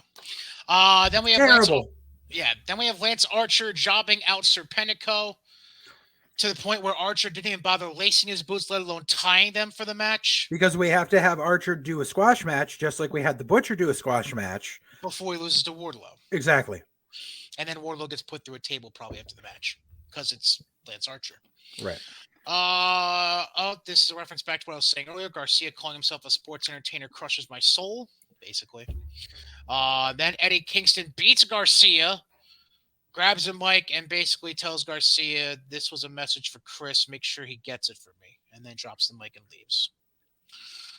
Then we get a Shivani pre-tape interview backstage with Keith Lee and Swerve talking about Team Taz.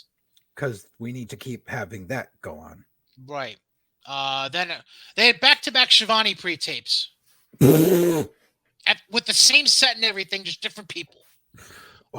This one was with Britt Baker, Tony Storm, Jamie Hayter. Storm was the one who basically spoke the whole time. Then she walked out, and I don't know, Jamie. By the way, go look up the outfit Jamie Hayter was wearing that night if you can. No. Thank you. There, you answered. Then they played a promo package with Dax and Cash talking about their singles match against each other for the Owen Hart tournament coming up on Dynamite, which I'm sure you've heard about. Because Oh my God, fucking basement goblins, you motherfuckers! Blah blah blah. Tony Khan's giving us WWE would never give us something like that because Eddie versus Ray at fucking WrestleMania when they were both tag team champions never happened, right? Like Shawn Michaels versus John Cena in the main event of WrestleMania when they were co-tag team champions never happened, right? Like Demolition Axe and Smash were never 1 and 2 in the fucking Royal Rumble, right? That never happened.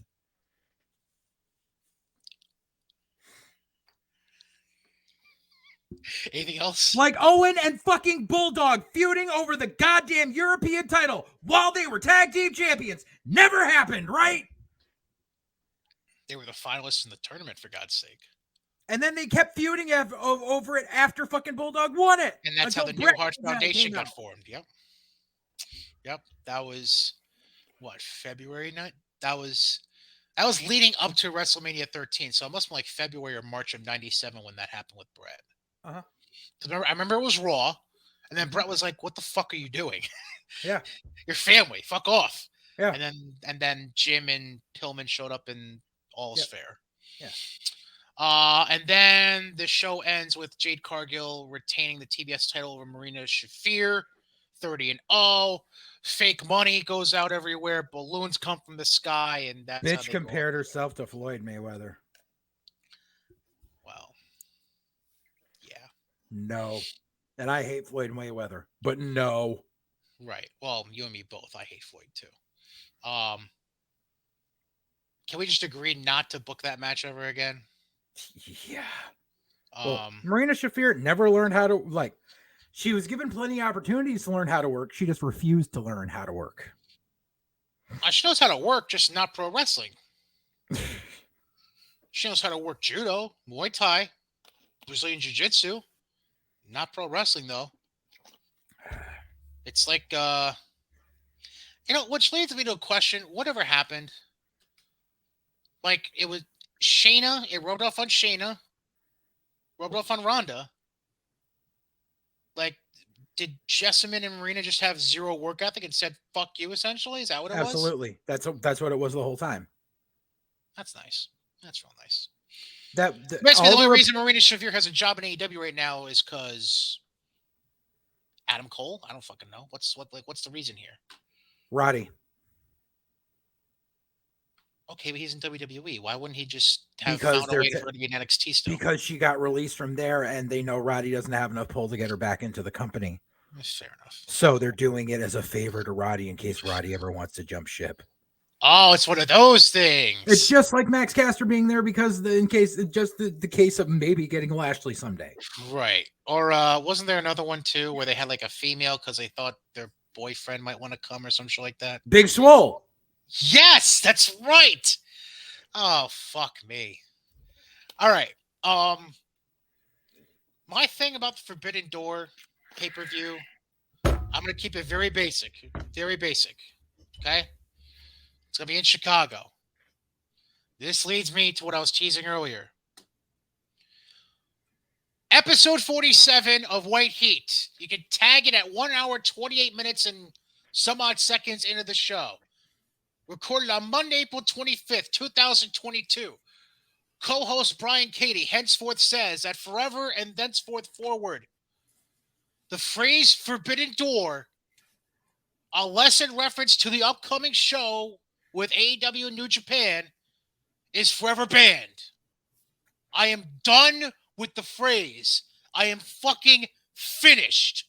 Kaput. Niet. Nine. Done with the fucking phrase.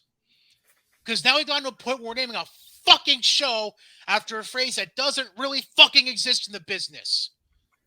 Tony, go snort another few kilos for me and fuck off. I am done with the phrase Forbidden Door. Don't leave it in the comment section on YouTube. Don't leave it on the comments when I post the links to this show on Twitter or Facebook. Otherwise, you're banned. Any questions, JJ? No questions pertaining to that, but I have quite a few things to say about this. Quite a I few. had to get that off my chest. Well, So now yeah. the floor is yours. Okay, so starting off, and it will piggyback off what you say. For any of you that are watching this on YouTube, when you're done with this video, go seek out a channel called Dave Knows Wrestling. And Dave just posted a video. It was relatively recently. It was in the last month or so. He posted a video called "There Is No Forbidden Door." And he explains the entire, because Dave's a good wrestling historian, and he goes over the entire history of cross-promotional things happening as to why this was never a thing. Now, I have a lot to say about this because God knows I have had basement goblins coming after me on fucking social media.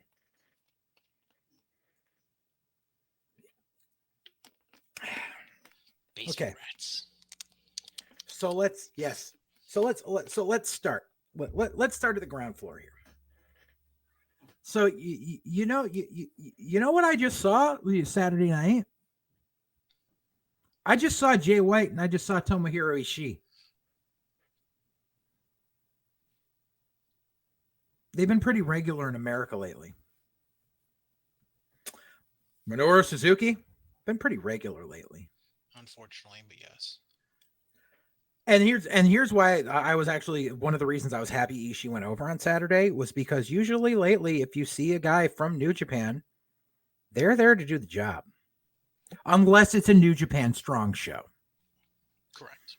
But if you see them on AEW or an Impact, they're usually there to do business. It even happened to the goddamn GOD. They ended up fucking jobbing out to the fucking Good Brothers before leaving. Mm-hmm. So, and the thing is, everyone wants to harken back to G1 Supercard of Honor, to the MSG show. Brian, do me a favor. Look up the date of that show. I want to say it was the day before the WrestleMania in New York, so it would have been Exactly 5 years ago, I think. Exactly. So that's all you needed to say was that. So now let's talk about this. Yes. Okay. ROH and New Japan coming together for a Madison Square Garden show was a very big thing. By the way, I'm sorry, April 6, 2019, 3 years ago. And they, and yes, they did sell out Madison Square Garden. It was WrestleMania weekend. There were already wrestling fans in the tri-state area who were here for wrestling. It was the same as if they had run WrestleCon somewhere even closer. But they knew that if they could, they knew that they could get MSG because it was available, and that, you know, they could, because ROH has had a following in New York. So, and WWE was using Barclays instead of MSG for all their stuff from Mania Week. Exactly. So that's why that event sold out, because if people go back and look at that card, a lot of people say the same thing where they say the Japan half of the show was very good and the ROH part of the show was not as entertaining. That's the usual consensus. I see a little tinge of... No, go ahead. Okay. I'm trying to find anything to potentially disagree with you on that. And no, that's pretty... I mean, that was when Dalton got crushed by Roosh in like a minute. Not even. It was 15 seconds. Jesus. But no, I'd say the only satisfying part of the ROH, of strictly just ROH booking. So I'm not including Cobb versus Ospreay when they merged the open weight and TV titles temporarily. Mm-hmm. I'd say the only ROH match that really entertained it all was the triple threat for the world title with Taven winning the belt over Lethal and Marty. Okay. But you're right. And even then, Marty was New Japan more than ROH at the time. So correct. And then it eventually got overshadowed by Okada winning back the belt over Jay White in the main event. Exactly. And that's the thing is Okada and Jay White headlined that. And Okada came to America because it was Madison Square Garden. Mm-hmm. So now we're going to fast forward a little bit to modern day. And I had a long conversation about this with Shell on the way back from Poughkeepsie. because side note that I forgot to mention earlier, if you miss the one highway on-ramp in Poughkeepsie, it takes you back roads through farm country New York to get back to Connecticut. You never touch a highway. It's not It only fun. adds about 20 minutes to your entire trip, but you never touch a highway. So a lot of wildlife on the way home. That's kind of like if you take the fast way to get from roughly where I am to Connecticut, where you usually ran your shows. Yeah. If you didn't decide to take the long way by going from 90 to 91 and It decide would take you through Kent. you go through 8 and 8A down through Mass. Yeah. Yep. Same kind of thing. Yep. So we had this conversation and we agreed on most of the conversation. I actually had to sway her a little more on the New Japan Strong product because Shell actually went to one of the first New Japan American New Japan Strong shows in Philly a few years ago because they announced Muda on the show and her ex-husband really wanted to see Muda. So they went. We'll make no mention of. Yeah. And she said, she was like, it was nice to go. She was like, I really don't care because I know it's going to be the same fucking thing. It's going to be a bunch of LA Dojo Boys matches and then a 10-man tag with the fucking headliners that they announce at the end of the fucking card. And I'm going to be disappointed. And I said, well, Strong has come a little way past that. Like, it's not quite that bad anymore. Like, they do have talent over here that they use for the Strong brand. They use Suzuki, they use Ishii, they use Takagi on occasion, they use Black Tiger, they use El Desperado, El Fantasmo. Like, they have a core amount of guys that they use on Strong. Those are the guys you're going to see on this fucking pay-per-view. Everyone is expecting Okada, Naito, Tanahashi. You're not getting them. No. You're not. It's not going to fucking happen. And you're not going to get Okada versus Danielson. Not going to happen. No. You're not going to get Naito versus Orange Cassidy. Shut the fuck up. The biggest Japan names you're going to get are probably Dickinson and Jay White. I don't even think Dickinson will be here for it. Jay White, I'd say Jay White, Tom Lawler. I don't even think they'll use Lawler. I think they're going to use Tom? No. This is what I think they're going to use. I think they're going to use Jay White, the Good Brothers, Ishii, Suzuki, maybe Great-O-Khan, maybe Togi Makabe. And they'll probably find a way to book Brody King into the card somehow, some because way. He's already there. And he's contracted to both, yeah. Right. Exactly. So that's what you're going to get. You are not going to get I'm going to tell you the whole fucking, the main event of the night is going to be Jay White and the Good Brothers against Cole and the Bucks. It's going to be the Elite versus the Bullet Club. What? Somebody you don't like. Who? Ospreay? Maybe. I'm only saying that because he just worked a Strong show with Moxley. True. But I don't know who the fuck. Oh, they might get Jeff Cobb. Oh yeah, true. Since he was the original Wardlow, right? And, oh God! Oh, Cobb versus Wardlow. Oh God. Oh. Right, but that's the kind of. That'd be one of those things where if they book that match, you're hoping and praying to God, boy, you're gonna learn today. Is what happens, and not let's just put over Wardlow for the fuck of it. Right. But I mean, that's what you're going to get. You're not going to. New Japan is too smart. It was like, oh, we're going to get Kenta versus Punk. Kenta's still hurt. Not going to happen. We're going to get Ibushi. No, you're not. Ibushi has a lifetime contract with New Japan. That includes all televised appearances. There's also someone else we might get. And I think they'll try to keep this as under wraps as possible until then. Who? News came out last week of Kushida leaving NXT. Oh yeah, that's right. Well, yeah, his contract was done, which I figured we were going to get to later. And yeah, there's already talk about him going to New Japan, anyways. I think he already worked out a deal actually. Yeah, he's going back to New Japan in June. So, but the thing, so they're probably going to try to have Kushida on there somehow. In which case, it'll be a one shot, and it's just going to be an ex-WWE guy against another ex-WWE guy. I know that'll probably be your Danielson match. Right, it'll be Danielson and Kushida. And yay. Nothing against Kushida, but guess what? This is a match we could have seen. Like, it doesn't matter. And it's the fucking United Center. So it's going to be the same thing that it's been. It's number one, they already cut the arena in half, so it's only 12,000 seats they have to fill. It's going to, and you're doing what your fan base complained about was WWE runs pay-per-views every month. This is bullshit. That's why AEW is so much better, because they only run one every quarter. Well, now you have AEW running a pay-per-view 3 weeks after they just ran a pay-per-view. And where's All Out this year? It's a fantastic question. I mean, they've been doing it in Chicago area every year, so I would assume. I'll double check real quick, but go ahead. Because if you are going to try to push another pay-per-view in the same market that you just had a pay-per-view 3 months after the fact. 3 weeks after the fact. Well, no, because Double or Nothing's in Vegas and Memorial Day weekend, and then Oh, my bad. Sorry, that's what I meant. Yeah, I meant All I meant Out's the not Memorial till Day. Okay, never mind. till Labor Day weekend. I mixed up their shit. Sorry, my bad. No, you're right. Okay, so they're not both in Chicago. But yeah, but still, yeah.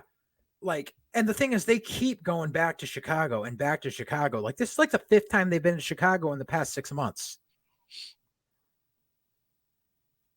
Like, it's like they keep doing Chicago, Texas, Florida, Chicago, Texas, Florida. And they're wearing out those markets. So no one's, and the thing is, like, and people complaining about it, it's like no one's, you want people to pay fucking $50-$60 for fucking Double or Nothing, and then you're going to want them to shell out another $50 or $60 for fucking Forbidden Door for what's going to essentially be an episode of Dynamite with a smattering of a fucking strong card. I need to run one other thing by you on this. Go ahead. This has nothing to do with Forbidden Door. It's just a general economics point of view. So I'm looking through AEW's schedule that they currently have. Right now, they have all their events planned, it looks like, pretty much through the end of June. Yes, through the end of June. Mm-hmm. So, to run through them quickly.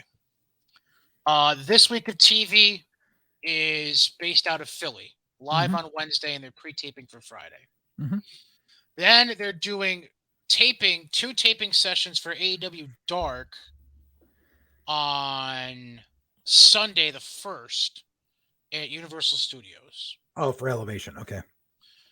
Then they're going to be doing a Dynamite Rage combo show next week in Baltimore. Okay. And the following week is at that new arena in Belmont Park where the Islanders play their hockey games, the UBS Arena. Okay. Then the 18th, they're going back to fucking Texas again. They're going to Houston. What are they doing? They were just fucking there. They've been in Texas. I think it's going to be the 5th time they did TV in Texas in 2 months. 3 months. Yeah. Oh, then this is where the economics kill me.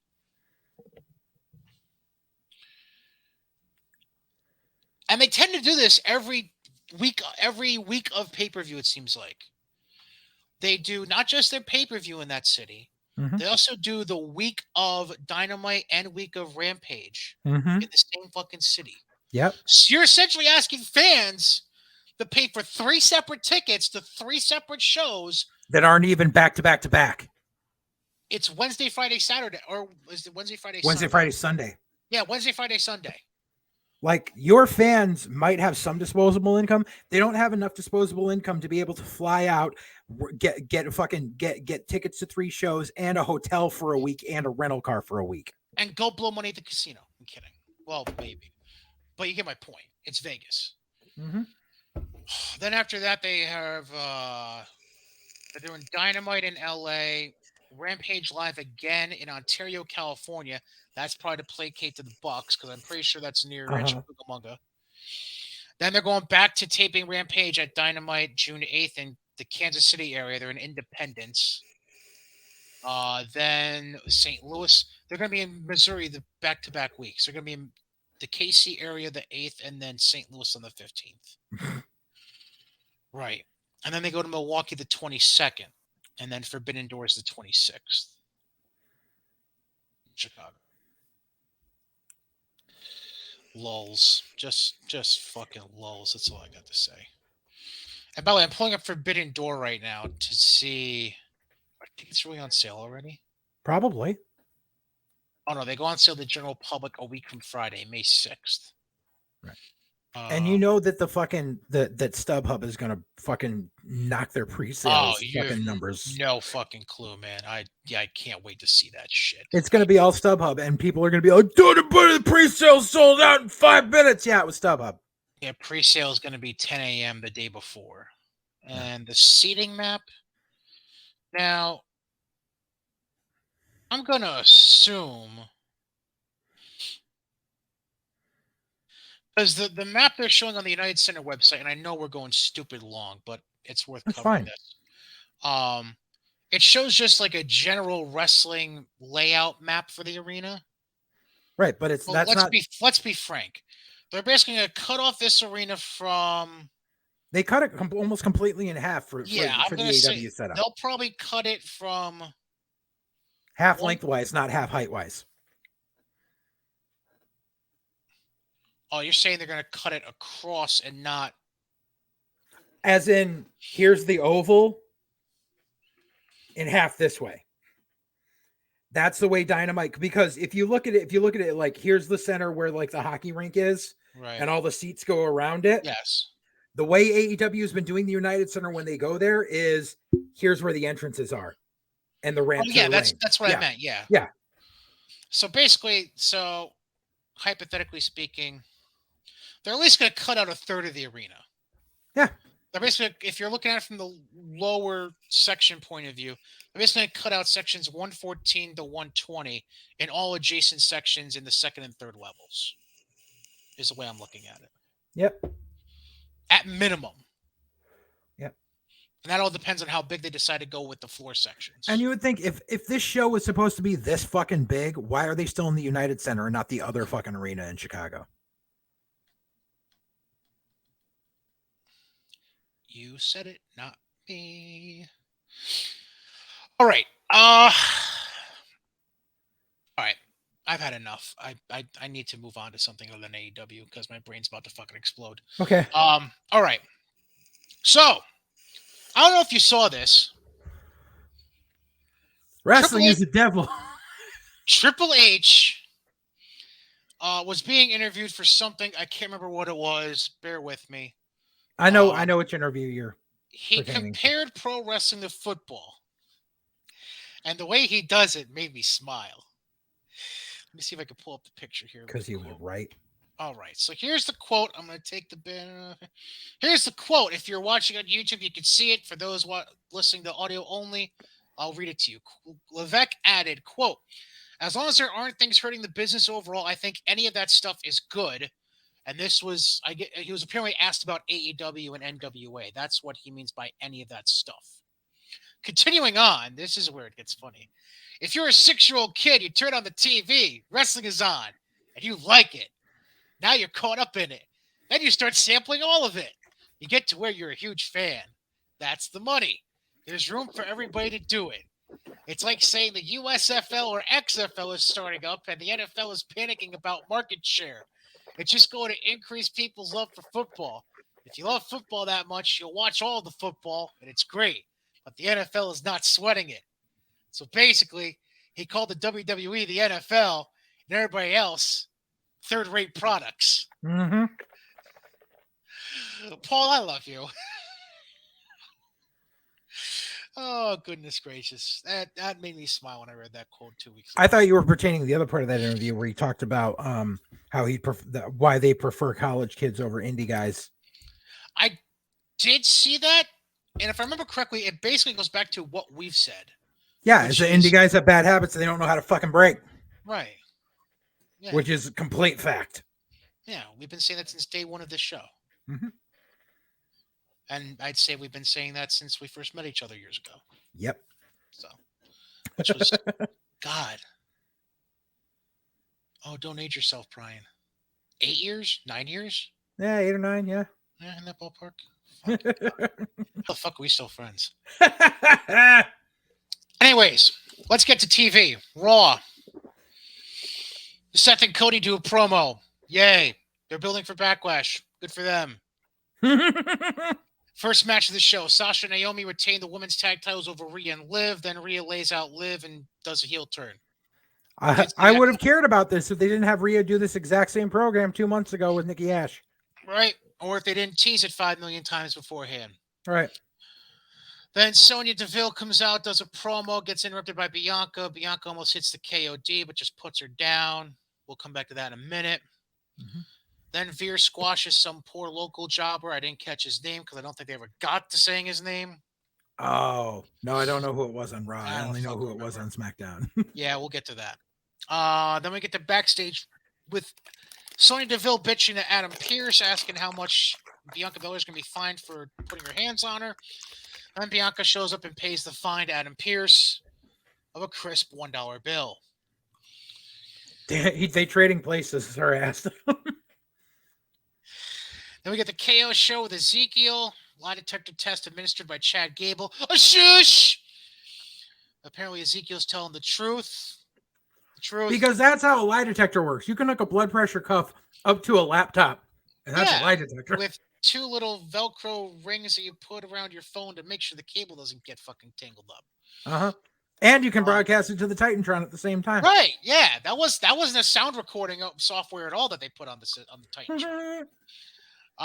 Then Ezekiel ends up facing Chad Gable and wins by DQ due to Otis interfering in the match. Then let's just build up this tag team title unification by having the champs lose. Profits beat RK Bro. Why does something tell me that's going to be a triple threat now at Backlash, by the way? God knows. It probably will be. Just because of the way they're building the Profits in the midst of this whole thing? Yeah, it's because I think the Profits... Then they just beat the Usos the week before, too, and now they beat RK Bro? No, they lost to the Usos. Oh, they lost to the Usos. Okay. Right. Still, they faced both of them. Right, and because they don't know if they want to pull the trigger on making the Profits heels or not. They keep doing it, yes, no, and yeah. Oh, we'll get to... yeah. Then we have a pre-tape with Edge and Priest. Sure, they're just the Temple of Purple. AJ Styles. The Temple of Purple. Then AJ Styles is backstage being interviewed, and then a blackout happens, and who shows up to attack him? Edge and Damian Priest. It was a purple out. The purple out. Then Theory, no Austin anymore, beats Finn Balor for the U.S. title. And the internet cried. Then the heel locker room essentially emptied out and celebrated in the ring with him. So I noticed who it was. It was all the heels that worked with him in Evolve. Yeah, that was... I didn't realize Commander Aziz was part of that, but okay. Dude, Baba Tunde was fucking stuck in Evolve forever. Oh. That's why I call him Baba Dabaziz, because he was Baba Tunde and fucking... It all makes sense, like a circle. Mm-hmm. And then Vince comes out to the top of the entrance ramp, does a selfie with Theory, raises his hand. Theory's worst selfie ever. Yeah, whatever. Looks like the Morton Downey Jr. fucking logo. God almighty. Then backstage interview with Rollins, who said he's already chosen Cody's mystery opponent for the night. But we all knew it was going to be Kevin Owens. Yeah, we all had a feeling. That's why I turned it off. And then we had probably the worst wedding ceremony ever assembled on WWE television with Tamina, Tozawa, Dana, and Reggie. Basically turns into a fuck fest about the 24/7 title. But above all, I'd like to say something. Mm-hmm. I love my state of New York. I do. Mm-hmm. But y'all fans in Buffalo really fucked up this entire segment from the get-go. Now, I'm not saying that everybody involved was going to be delivering Academy Award-winning performances in this segment, or Emmy-winning, whatever the fuck, whatever. But y'all didn't fucking help by constantly saying what and fucking up the whole goddamn thing by doing the Buffalo Bills touchdown celebration song during the segment. I hate fans sometimes. You know, Kayla Sparks was one of the bridesmaids out there? Yeah, I did. Because she only tweeted about the fucking thing 5 million times after the fact. I know, that's why I said it. Then Lashley accepted an arm wrestling challenge with Omos. Yay. That'll be great television tonight. Then Seth reveals his choice to be Kevin Owens, who eventually gets counted out against Because he Cody, says "fuck this game" and walks home. basically. Then Cody is celebrating opposite the entranceway on the top rope. Seth comes in, pushes him off the top rope on the floor from behind, and that's how we go off the air. This was I actually didn't tune into Raw for the first quarter hour. I give it a 4. I didn't tune in for the first quarter hour just because I forgot. But then the moment I turned it on, I saw that it was Cody, and I went, "Fuck this!" And so then that's why I turned it off and didn't watch the main event, because I'm a Nielsen's ratings fucking household, goddammit, and I'm gonna put out my point that if you put Cody at the top of the show and in the main event, I'm not watching. Because you're an asshole. Because fuck Cody. You're an asshole. The law of diminishing returns. Let me get to NXT the next night. We open with Speaking of a show I turned off. We start with Pretty Deadly cutting a promo. They're interrupted by Grizzled Young Veterans. Who are no longer the Grizzled Young Veterans. They're just Drake and Gibson. Because... reasons. Thank you. Then Legato comes out and attacks Gibson and Drake. Yep. Then, talk about a clusterfuck of an opening segment. Then we go from that brawl to Braun cutting through the crowd and going into the ring, calling out Joe Gacy. And then Gacy comes on the screen, says, "Come find me." And apparently, Bruce Pritchard's watched too many 70 horror flicks with the way that fucking thing was at the end. With the 20 million. Or he was just trying to copy the Bailey thing when they had the multiple. Which was a copy of the Fiend thing. Thank you. Then we get pre-tapes from Santos and Carmelo and Trick talking about each other. I don't remember what that was, but okay. Because they were pushing, because they were doing Santos and Carmelo in the next segment. Oh, right.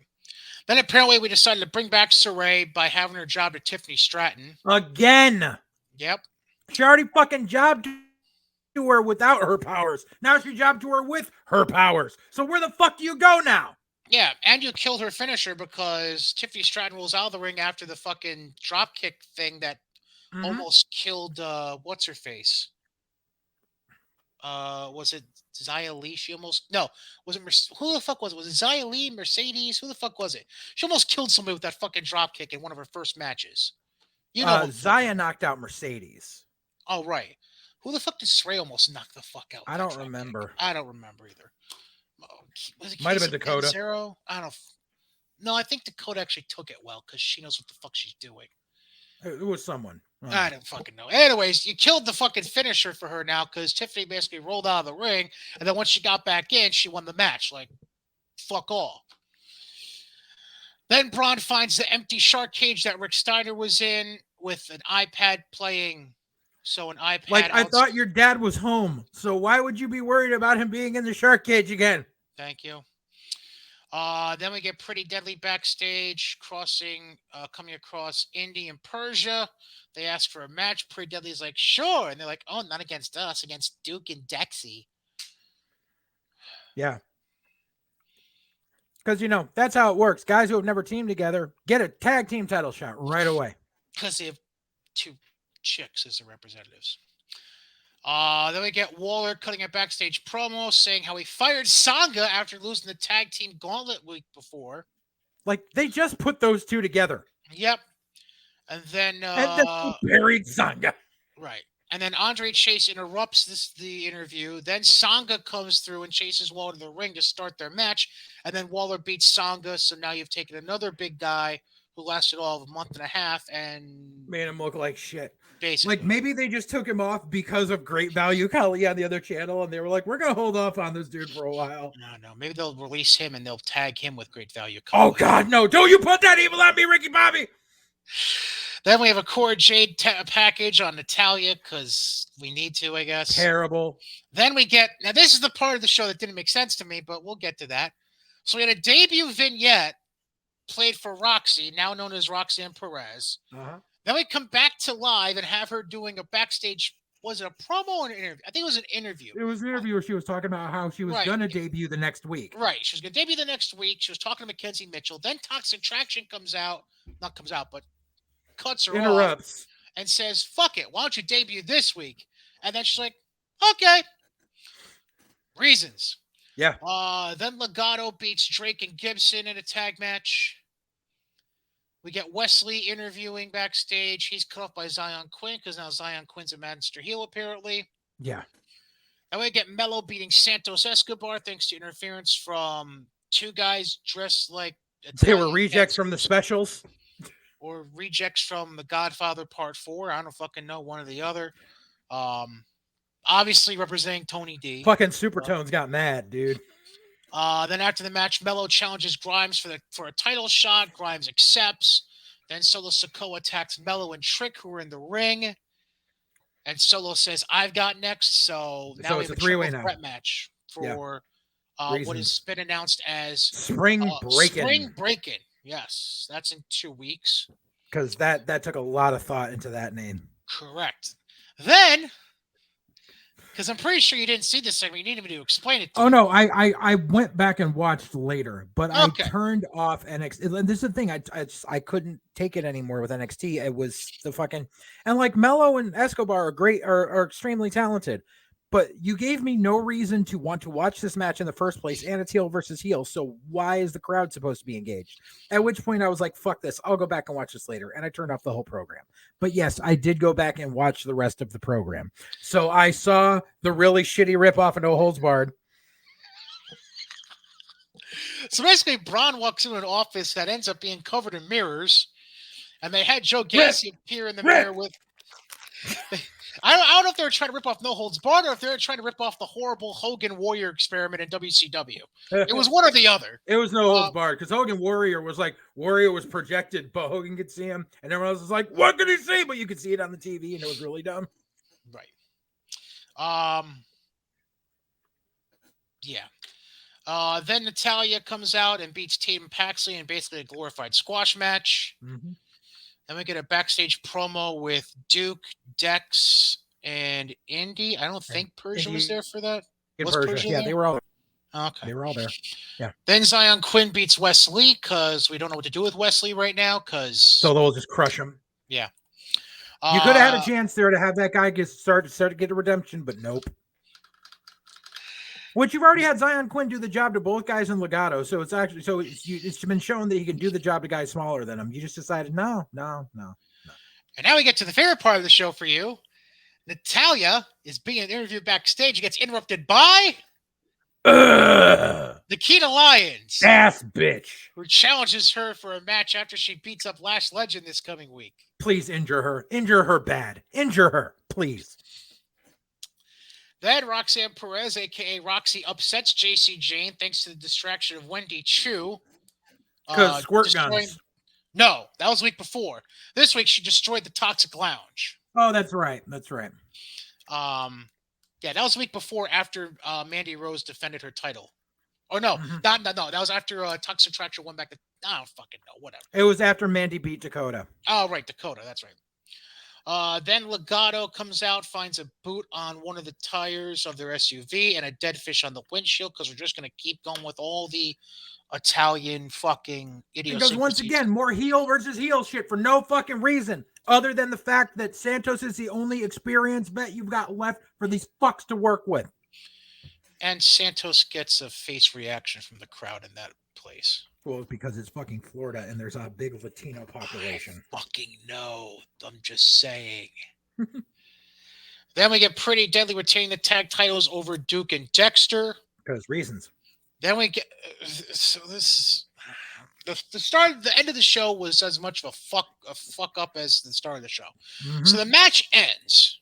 Mm-hmm. You don't even give Pretty Deadly any fucking time to get out. Nope. Before you go to an arena blackout. Mm-hmm. Which brings a spotlight on Gacy at the elevated stage thingy they have there. Mm-hmm. He calls out Braun. Mm-hmm. Braun comes out, goes up to the corner stage with him.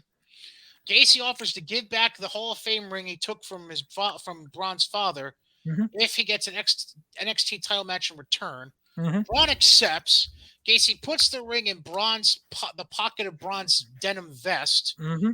That just shoves him off the stage, and a bunch of druids come to carry Braun away to go off the air. Yeah, because reasons. Because Joe Gacy is the Undertaker 2.0 apparently now. And he has druids at his disposal. No Harland throughout any of this.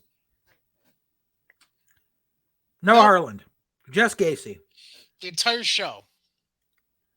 Like, you had a chance. Like, Harlan should be the catalyst of this entire thing. Where Harlan Why can be was the fucking Harlan not muscle. the one pushing him off the stage? Exactly. I thought Gacy was the non-aggressive, passive, Exactly. love, peace, and everything guy. Exactly. None of this makes sense. Fucking Bruce Pritchard. Side note, which I would have gotten to later, but remember how I told you was having dinner yesterday and an old friend showed up that used to work WWE Creative. Mhm. Yeah, confirmation. It's Pritchard writing all this shit. No down there. Everyone's like, oh, Trips is still. No. So Michaels is running the PC. Pritchard is booking NXT and So- destroying it. can I come to a logical conclusion then? Yeah. Bruce Pritchard likes big butts and he cannot lie? Well, yeah, we already knew that. Well, I've never seen his wife, so I can't really say yes or no to that. Fucking, he's killing that brand. He's killing it. And like, because that was a conversation I was having. I was like, every week I would look for something positive, and the past 2 weeks, like, I just start shutting it off. Like, it's like, and I'm sure someone's probably fucking said this because I said it's like watching an episode of Impact from 2009. Sorry, Impact from 2011 because Pritchard wasn't there yet in 2009. Whatever, same bullshit. Did you just correct yourself because you knew I was going to fucking say something? Because I think I did the same thing to you last week. No, you didn't last week, but I realized after the fact that I was like, I've been meaning to say, but yeah, same time frame, whatever. But the Bruce Pritchard's fingerprints are definitely all over it, and he's ruining the fucking brand. And on Kushida leaving, I know that he realized he reached a glass ceiling there. Like, putting him with fucking Euro and making jacket time, he knew was his fucking death knell. Mm-hmm. And with all these fucking name changes coming around, God knows fucking Pritchard probably went to him and went, we want you to change your name to Kamikaze Unagi. And he said, fuck you, I'm out. It's a hell of a name. It's also racist as shit. No shit. Then we get to SmackDown live from Albany, New York. Yeah, Yeah, where they also pre-taped this coming week's SmackDown. because they in Europe. Yep. I'm not going to ruin it by giving away the spoilers. I'll be a nice guy and not do that. I haven't even read them yet, but I'm sure it's nothing important. No, not really. So as far as the actual SmackDown from this past week, we opened with the Flair Rousey contract signing with Pierce and Gulak. Poor Drew, but good for you. Why- Your TV time. Why the fuck? Like, I understand Charlotte beating up Drew because she's the heel. Why did you have Ronda do it too? Anything you can do, I can do better. I don't give a fuck. Ronda's the baby face. You don't I- attack the 101, dude. He's just an intern, though. He's not officially front office yet. I He's just don't give a fuck. He's in a suit. You don't touch him. So then we get our first match of the night. Woods beats Butch again with the backwoods. Ugh. They need to end this Butch being with them shit and have him break off. No, he stormed off and ran away from them after the match, so maybe you're getting it. Then Ricochet's backstage apparently getting flirted on by Aaliyah, because that's cool with his girlfriend being out there doing the ring announcing. Anyways, who I believe is like probably at least 10 years younger than him, but whatever. That's neither here Whatever. nor there. Good for They're him. consenting adults. Hey, good. I'm not saying. I'm just saying. Sorry, Casey. Anyways, then all of a sudden, Jinder Mahal shows up with Shanky, and it sounds like Jinder Mahal's trying to challenge Ricochet for an Intercontinental title rematch. When Shanky says, "Fuck you, I'm challenging now," Because that's what everyone wants to see is Ricochet versus Shanky. and that's one of the matches they pre-taped for the following week because it's been teased for SmackDown already. Then we get Ludwig Kaiser introducing Gunter, who destroys Teddy Goods, which is the guy you were referring to earlier as the jobber you knew. Yeah, it's amazing how Teddy will travel. Say it. Fucking say it. You already started it. You already fucking started saying it. I He'll know travel you're to gonna Albany, but he won't travel to Connecticut. Thank you very much. I mean, he will travel to Connecticut. He'll just charge me 5 times what he charges the guys in Mass he works for. I was going to say, isn't he a mask guy? Yeah, no, he lives in Mass and he helps book Top Rope. And the one time I tried to book him, I knew how much he was getting paid by another company we work with, Right. and I got big leagued bad. I always liked Teddy, but I was not very happy with that. Now you know. Also, like, and everyone that like, it's like, okay, yeah, okay, so Teddy, you did good. You got an enhancement talent match on SmackDown. I'm happy for you. I am. I'm genuinely happy for you. All these people like, this is the start of big things for Teddy Goods. Teddy's 40. If Teddy was going to get signed, they would have signed him when they signed Oni. That's like saying the week before when they were in Buffalo for SmackDown, my boy Mikey, who was one of the EMTs, or no, was it? No, it was Raw. They were in Buffalo for Raw, I think. Yeah. And they were carrying out the jobber who got fucked up by Veer. Yeah. My boy Mikey was the front and center EMT on the camera. Yeah. It's like saying he's going to get a big break. Dude's, I Right. think, in his mid-40s at least. Right, exactly. Like, it's like, good, you got a payday, you got to be on TV, I'm happy for you. But anyone that thinks this is going to lead to a WWE career when you're already 40, like, Right. sorry, it's not going to happen. No. And, you know, like I said, like, I've never had anything personally against Teddy except for that one occasion. And Right. he's a good worker. He's a nice guy. He's over wherever he is. You know, so good for him. He got a payday. Yep. Then we get a backstage promo for 15 seconds from Xia Li, where apparently she's no longer protecting anyone. She's only protecting herself. So now we're turning her. And she's only protecting her first name. Like, congratulations, you're turning heel, I guess. She's only Xia now. Because WWE Creative has no idea what the fuck they want to do. Yeah, because she's Asian. It's more than just that, but okay. No, it's usually you're Asian. We don't know what to do with you is usually the catch-all that they use. I know, but I was saying it as a broad statement. It wasn't just about the Asian. Yeah, a statement about broads. It wasn't just about the women or the Asians on the rosters, okay? Jesus, Mary and Joseph. Anyways, Riddle, who, by the way, this is technically a homecoming for him, born and raised in upstate New York. Yep. He pins Jey Uso for the win. So now he's pinned both Usos within a week of each other. Okay. Then Naomi and Sasha in the ring being interviewed by Kayla Braxton. They were interrupted by Natty and Shayna. So basically, they're probably setting up a women's tag title match for Backlash. Corbin and Moss backstage. Corbin asking Moss to bury the hatchet. Moss says, fuck you. Then Moss goes out and beats Angel from Los Lotharios. Then gets jumped by Corbin after, who then steals the Andre the Giant Memorial Battle Royal Trophy because reasons. Great. The Memorial Trophy is now the Bret Hart jacket. Yay. Like the whole thing is going to be both their names are on it. So they're going to have a ladder match for that shit. Watch. That's no. They're gonna go Vince Russo booking the Andre the Giant Memorial Battle Royal Trophy on a pole match. No, it's too big for a pole. Maybe a forklift.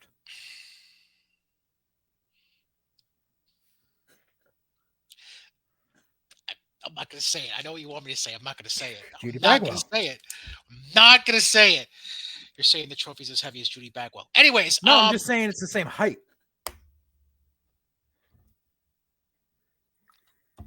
I think they actually gave him a shorter trophy for that.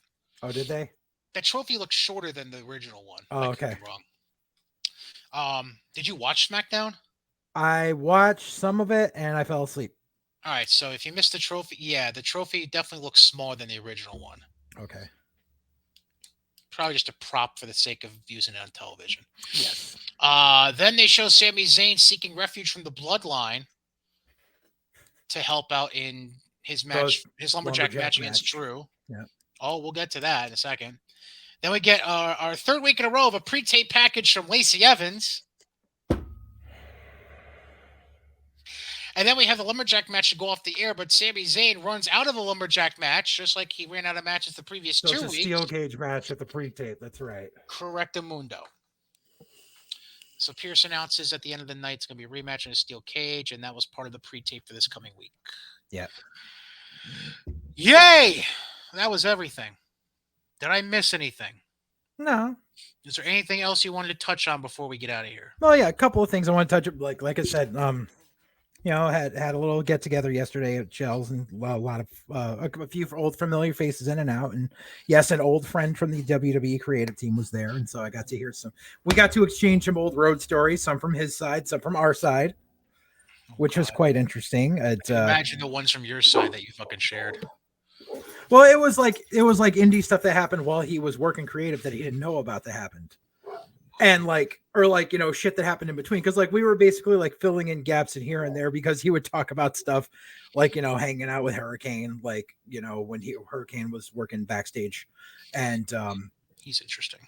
Oh yes, very much. That was a big topic of conversation. Shane is a very interesting person. Hurricane thinks he's black. That's a good way to that's a good way to step into it. Yeah. One of the stories he mentioned was that he mentioned they were at LA Comic Con. This was some years ago, and he was in the elevator. It was him, Hurricane, and Shad Gaspard. And these three skinny white kids got on the elevator and like we're all nervous and shit. And like they probably did for the most part, they probably didn't know who like they were as wrestlers, but Shad decided to scare the fuck out of them. And at one point he just turns, looks at him and goes, "So what do you three think about slavery?"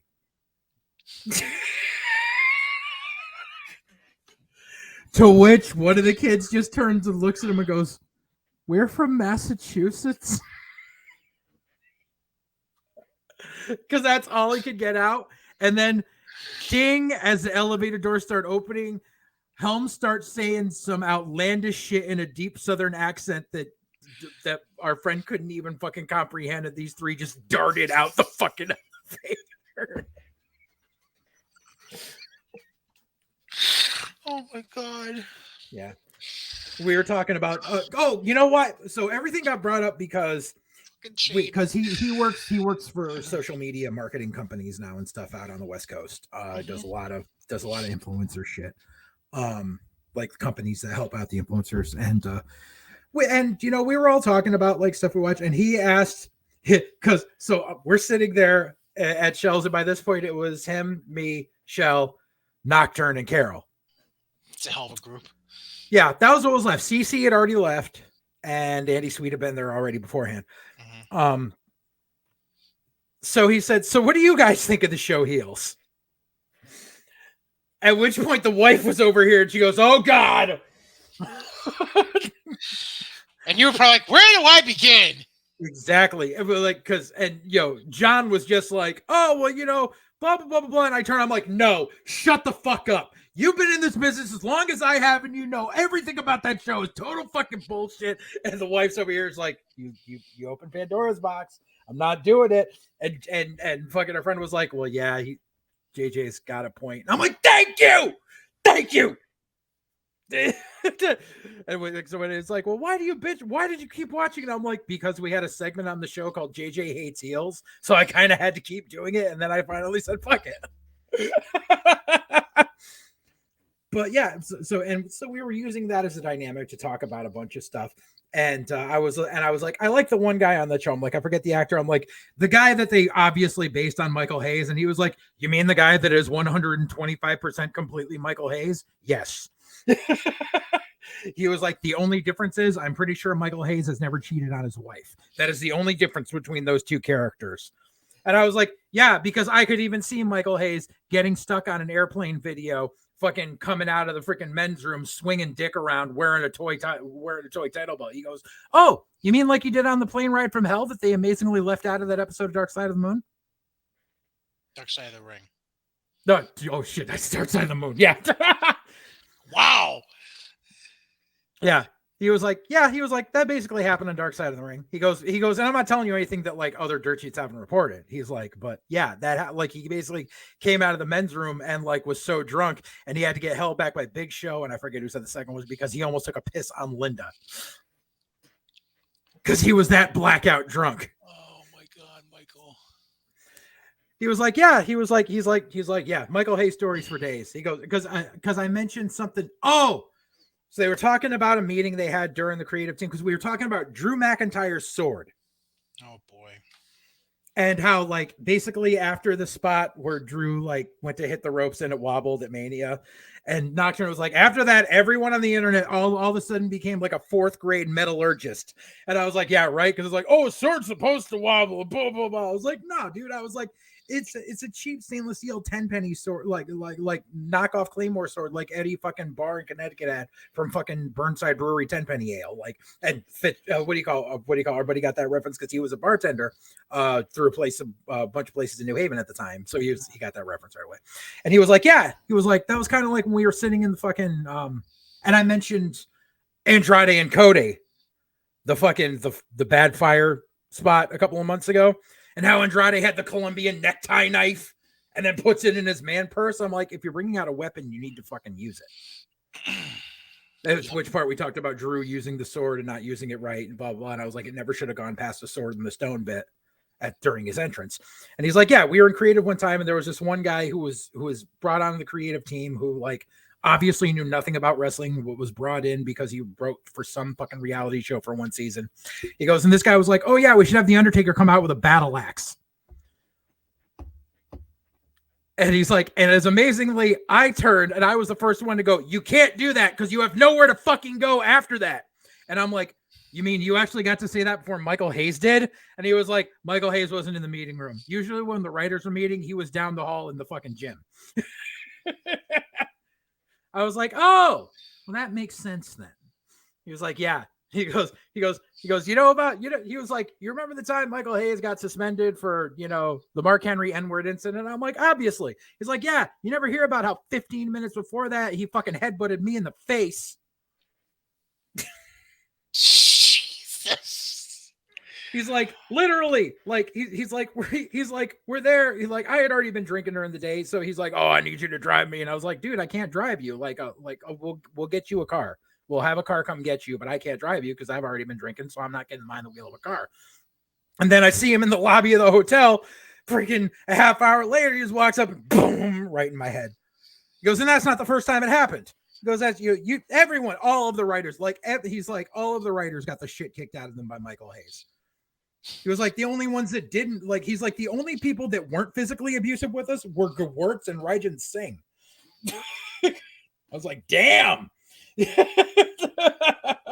then he fucking turns and he's like, and then apparently after after Hayes got nailed for that shit, he's like, we're all flying back. He's like, so I'm set to like land the blacktop at JFK at 4 a.m. And I'm told that you have to be in the office by 7:30 because Stephanie's calling together a meeting of the creative team. And he's like, so basically I have to go straight from JFK to work. Gee, thanks. And they go in and they're all sitting there and stuff like, so he's getting suspended, yada, yada. And then she goes, and the entire staff here is going to have to undergo sensitivity training. And then this one girl who was on the creative team at the time, who obviously must have had dirt on everyone, stopped that from happening by saying, why the hell do we all have to go through it? Because he called someone an expletive.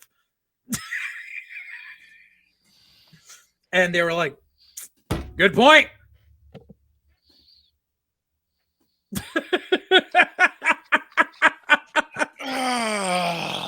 And then, but then I got to talk to him about PWG because that was the thing that really got to me because I was like, how does anyone justify paying $100 for an indie show? And he actually laid it out for me in a really honest way. So basically what happened was PWG, when they first started running, they were running on the other side of the mountain that celebrates LA from the Hollywood Hills. And they were running at a Legion Hall and they were starting to get some popularity. And then what happened was the Bucks and Omega started getting word of it and became more available. So they came in. And so what happened was they needed a bigger, they wanted to move into a bigger venue. And they decided, on top of everything, because this was when they were starting to do big in Japan, and it was before Strong was going, that they wanted to move into the Globe Theater in LA. And so that's when they had Cole and the Bucks and Kenny, and they could draw more people, and it was downtown LA. So they could justify charging more for this place. And so that's how they were getting away with charging $100 a seat. Because he used to go to every PWG show because he was just out there. Because this was after he finished working for WWE. He's been working for social media stuff out there. And he's like, we would be hanging out here and Rousey's girls would be like right next to us and shit. Like, you know, and, you know, he was like, and they put on some decent shows. He goes, well, what happened was after AEW started, now PWG, it's like, yeah, they're using some AEW talent, but now they're using lesser and lesser great talent. He's like, when some third string guy from Mexico who I've never heard of, and you've been in the business as long as I have. So, you know, he's like, if you've never heard of him, I've never heard of him. And he's making his debut on this PWG show. That doesn't justify $100 ticket anymore, but they're still trying to charge it.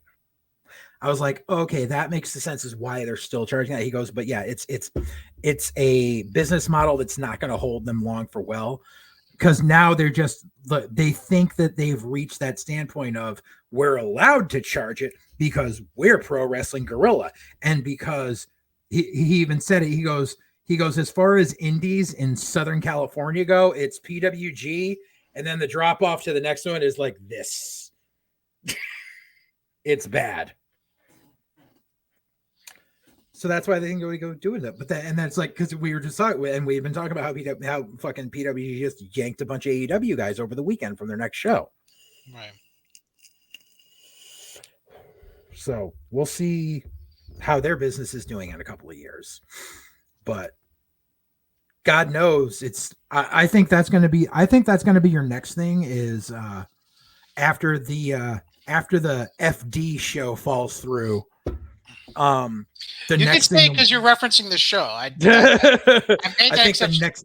think the next step is going to be a ROH/Pro Wrestling Guerrilla show. I think it's going to be the next one. That actually leans into the idea I just had.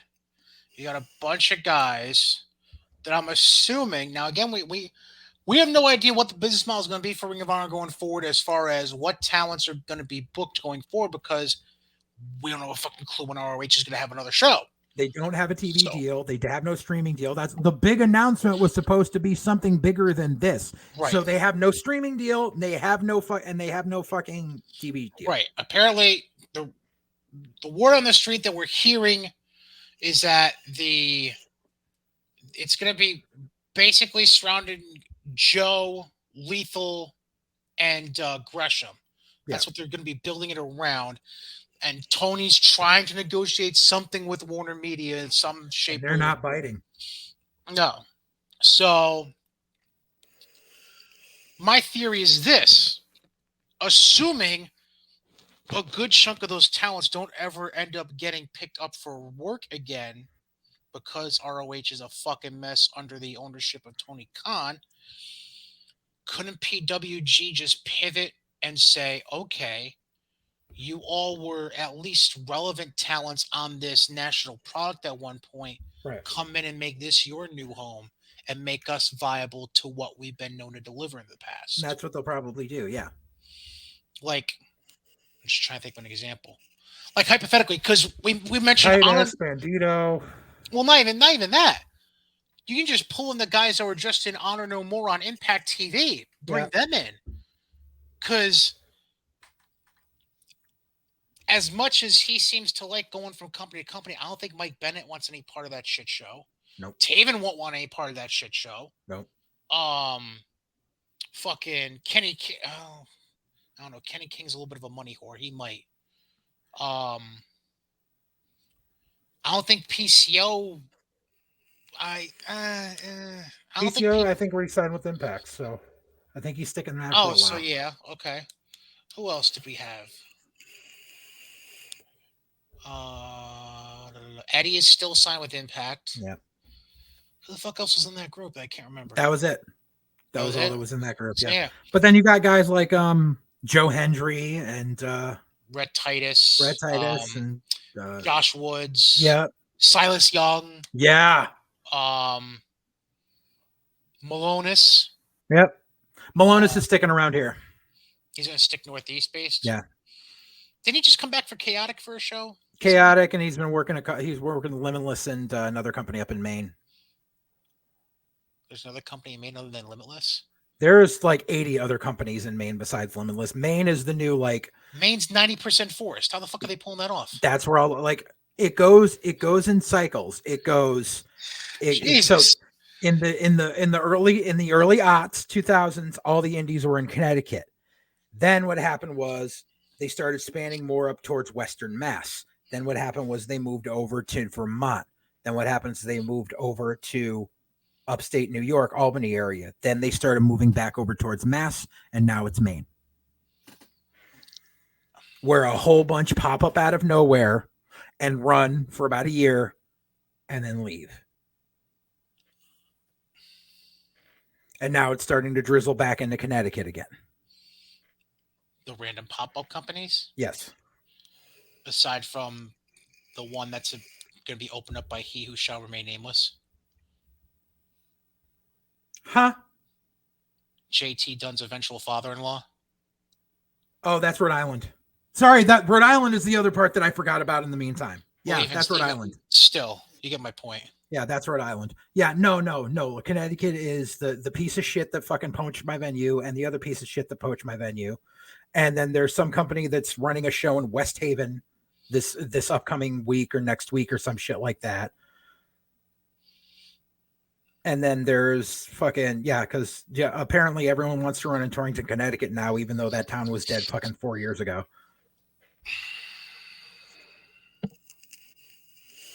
And then, of course, you've got the fucking asshole that fucking runs in Connecticut and New York, who fucking tells everyone that he's Vince McMahon. Oh, yeah, that guy. Yeah. Yeah. The guy who's probably extremely pissed off that Impact was able to sell out the Mid-Hudson and he couldn't the last 3 times he was there. And he's probably looking to figure out his baseball park tour for the summer right now. Right. Which means I should give a call to the Bristol Blues. Picking up what you're putting down. Gotcha. Yeah. Okay. Anything else, good sir? I think that's it. All right. Well, we went a little longer than usual, but it was all worth it because there was a ton of shit to get through. Yeah. Yeah. So thank you for tuning in to episode 47 of White Heat. I'm on Twitter at Brian Cady, BrianCady. He's at JJ_Alexander. For now. If Elon Musk buys this shit, I might shut that shit down. He's not buying Twitter. Shut the fuck up. Supposedly there was the news story that broke this morning, dude. He's not buying. I'm hoping he doesn't, but supposedly the deal is supposed to go through today. Fuck you, Elon. Anywho, while we're still on the air somehow, if you have any questions, complaints, you can email them to JJ_. No, I'm kidding. Email them to Brian.Cady@GazillaMedia.com. I almost forgot my own email address because I'm fucked in the head right now. Yeah. Red White Heat presented by Gozilla Media, sponsored by our friends at Mohawk Honda. And of course, don't forget Iron's Edge, new clubhouse restaurant at Boston Spa Country Club. I'll be there this coming Thursday night. If you're in the greater capital region in New York, I'll be there hosting, helping host, not hosting officially, but helping host the live broadcast during the first round of the NFL draft. If you're into foosball at all, foosball is the devil. Right. That being said, yeah, I'm Brian. That's JJ. Yeah. Say foosball's the devil. Foosball's the devil.